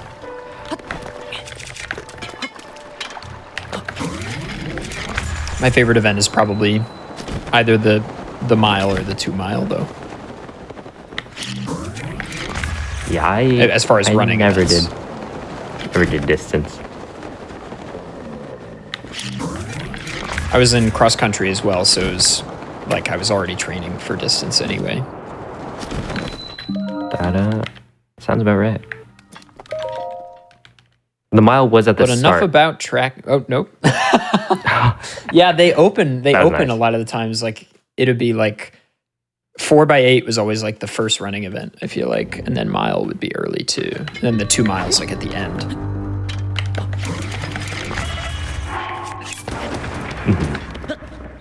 But yeah, enough about track. Yes.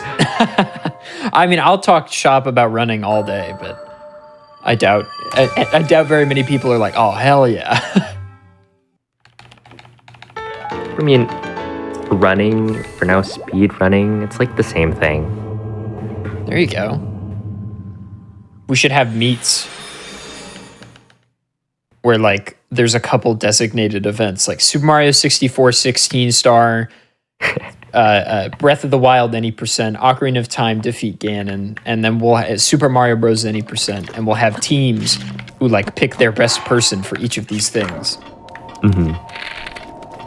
This is the future of esports. You gotta like learn every single game.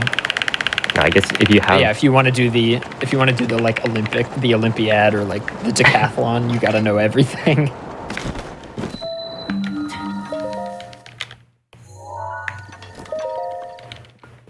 The real question is, what's the steeplechase?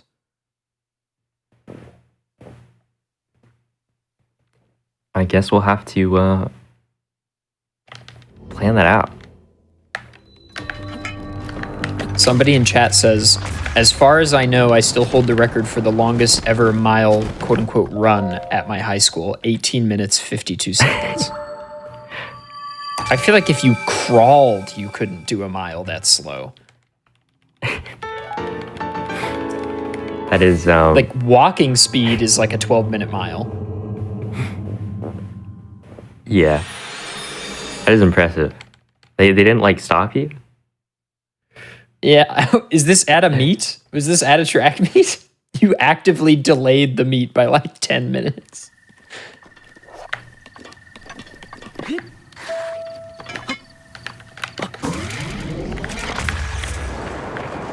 Okay. Right here, actually, just a neat little thing that I actually did not even try to capitalize on is... Uh-oh. Okay. Waiting to equip the shield until after the shrine, like, normally I want to equip everything as soon as I can so that I don't forget. But there are certain cases where if you know you need something to load in, it would be nice to wait for the equip because it helps a bit. And so that was one of those cases where the tree, when you do the wind bomb, while it looks like it's there, you can't actually blow it up immediately. So if you wait to equip shield there, it helps. That's really cool.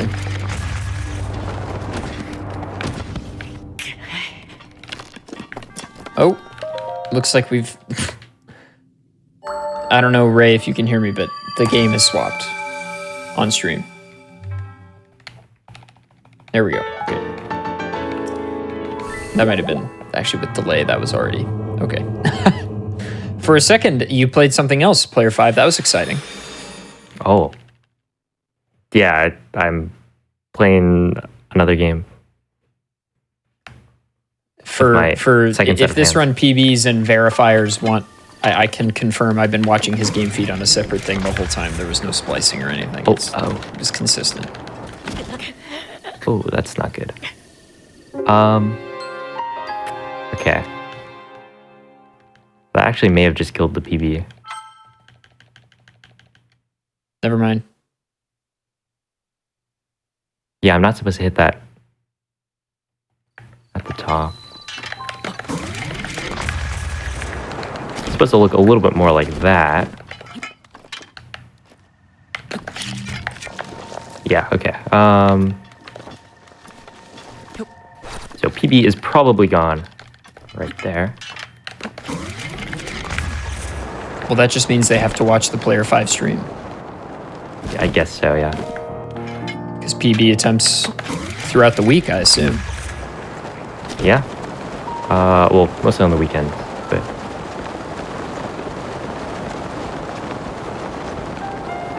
Are you a student? Yeah. We're actually coming to the end of the quarter pretty soon. So, I'll actually probably be streaming more in the summer. Nice. So What do you study? Computer science. The Speedrunner Classic. Yep.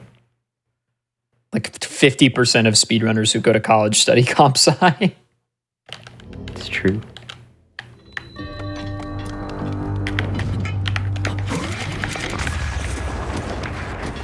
Okay. Might be close.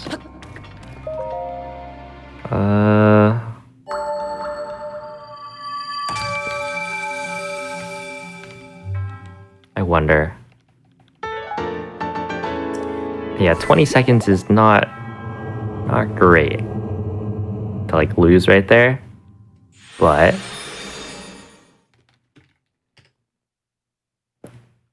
maybe if all goes well.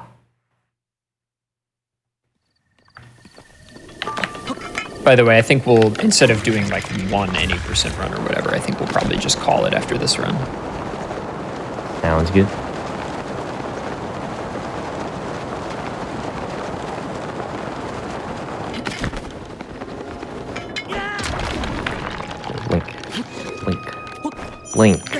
Link, come on.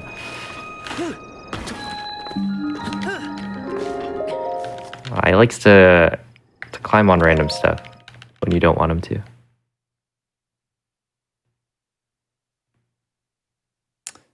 It's actually something you don't see very often, but Player 5 was doing like backup strats for having run out of stamina, because there are faster ways to move when you can't sprint.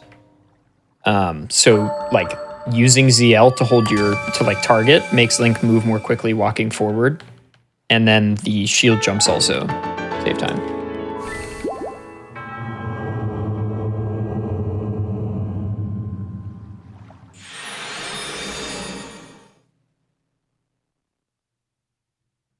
Well, coming up is a BTB, or bullet time bounce. So this will be cool. Hopefully I hit it first try. I don't know why I just did bow aim for that. But here I am. I'm going to freeze this moblin in a very specific spot so that I can shield surf onto him in bullet time, which when you do that, it actually like miscalculates the Link's speed, because bullet time you're supposed to be going very slow, but then the interaction where you're shield surfing on a ragdolling enemy is messed up, so they just give you all the speed. It's very useful. Or it used to be super useful, and then we found BLSS, so you don't see as many of them. That was a super clean split. It's gonna be really close. I hope I don't mess up any of these slide setups, because this could probably still PB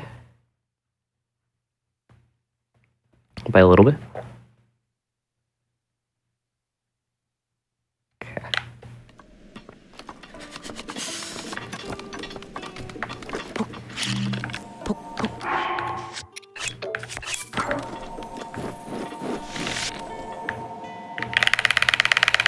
This is fine. As long as it doesn't drop the BLSS. Then we should be good to make it to the shrine. We can say hi to the line. Oh, I love this bliss because it's along the ground. It's just like so sick. Yeah, it really like when you're up like super high, you don't see how fast you're going. But like if you look down at the map, like the ground below you, BLSS is super quick. And yeah, being on the ground makes it very obvious how fast you're actually going. This is a little fun. Like, you do it kind of as intended. It's pretty cool still. Okay.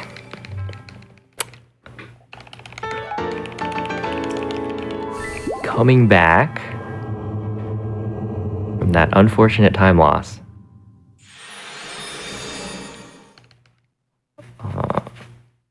If I can get this slide, that would be very, very nice.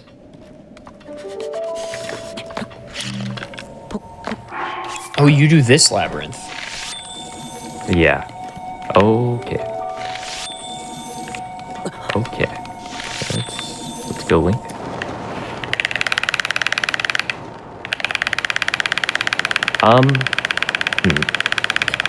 I was supposed to save a bunch of time there. Like, I think it's like 10 seconds.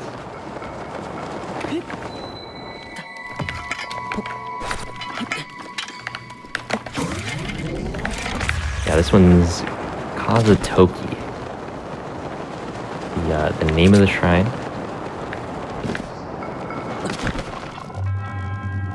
This is the text prompt or cutscene thing that I'm playing in English for. See, it was only one little text box. In other languages, like French, it's 2.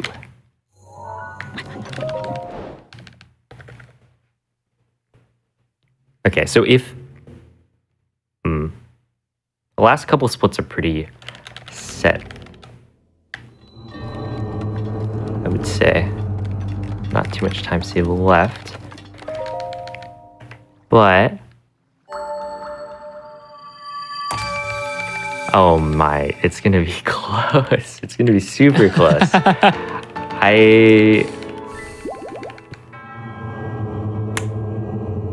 Wow. Yeah, if I got that step up first try, we would have been, I don't know, like 4 seconds 3 or 4 ahead. seconds ahead.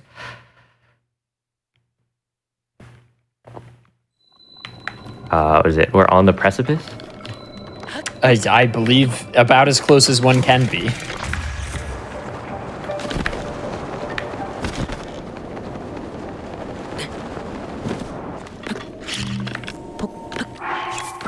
Oh, something that didn't come up is wind RNG is a thing in this game.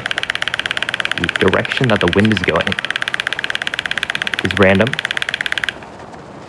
So it can, every time I place down a bomb, it can screw me up. Roll the bomb away from me as I'm trying to grab it.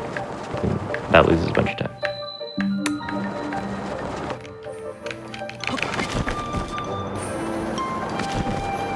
Okay.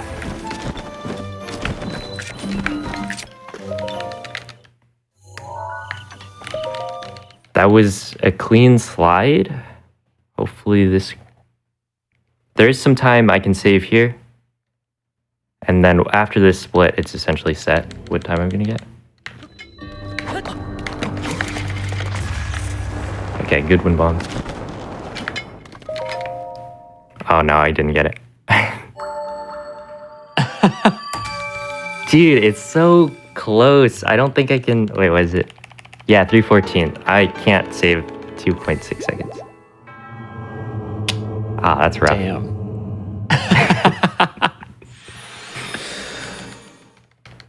Just gold the text mastering. Duh. Yeah. Take a clean line to the master sword. I think even my gold, which my gold split a little bit early, It's a 3:12:39. So that is what? Almost 2.6 seconds faster than my PB. But not quite. This is a really sick run to put on a showcase. I just hope you know that. Yeah, it was a good run. Like, it just goes to show, yeah, I'm that close to PBing. He's on the precipice. Gamers, do I disappoint with the guests I am booking? I don't think so. I find these people that are on the precipice and we bring them on the PB precipice.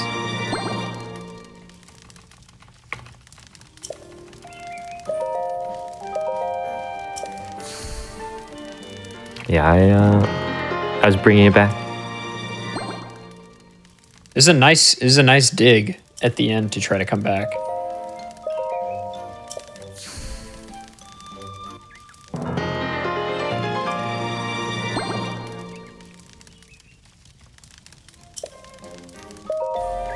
But yeah, this is literally just me pressing A. If I press B, like, this is the one spot where pressing B for like text mashing is not good, because it's very easy to like cancel out of the selection. For some reason, I think it... Oh, okay. Well, that was a mistake. Bonking. But yeah, it's very easy to say like no on that. I think it prioritizes pressing B instead of A, where normally the game will prioritize pressing A instead of B, so you can actually mash both while going through text, and it makes it faster because pressing B generally will like complete the text box, so it's just a little quicker. Yeah, but time is coming up. And now. Here we go. GG player 5. So close. So close. GG gamer. Everybody, please go follow player 5 on Twitch, twitch.tv/player5. I promise you, you will not regret it. P5, any final thoughts? Any shout outs or anything you'd like to say? Your Well, master will come for you. that was really fun. Until then, Good. you shall rest Thank you, safely Ada, for bringing me here. on. Although the slumber of rest Of course. You know, will most GDQ staff certainly deprive him of his making sure memories. everything runs smoothly. Please trust me when I say that I And will arrive before obviously, you thank you return. to all the members of the Breath of the Wild community. If I may be so bold, I is it that you are don't do a lot of routing myself, so a lot of the runs I do, yeah, I'm just pressing buttons, but you know, people out there are doing the hard work, figuring out what's fast. So, you know, thank you The role is unfinished. to everyone who There is still helped out something I must do. with that. I sense there is Yeah. great strength yeah. in your dedication. Awesome. Well, P5, thank you so much for coming on. Gamers, some last minute announcements here. First of all, there is more content coming up. The hotfix is not over for the day. This is the end of PB Precipice, but not the end of the speedrunning content. After this, it's Dangerous to Go Alone. Show hosted by our very own Don't you think? Frozen Flygon. Tomorrow, starting at 7 p.m. Eastern, is Awfully Silly, followed by That's Never Happened Before. But again, right after this will be It's Dangerous to Go Alone. It looks like it's some kind of Hollow Knight randomizer stuff, which is exciting. And if you're watching on YouTube, go to twitch.tv/GamesDoneQuick. If you're interested in looking at our live content, starting weeknights at 7 p.m. Eastern and weekends at 1 p.m. Eastern, SGDQ is coming up June 26th. Prize submissions are now open. Go to GamesDoneQuick.com for more info. And gamers, that's about gonna do it for me. I have been ADEF. I will see you all on Friday for Challenger Approaching, or before that on my own Twitch channel, twitch.tv/ADEF. But the real call to action is follow player 5. Gamers, thanks so much for watching PB Precipice again, and stick around for more speedrunning content.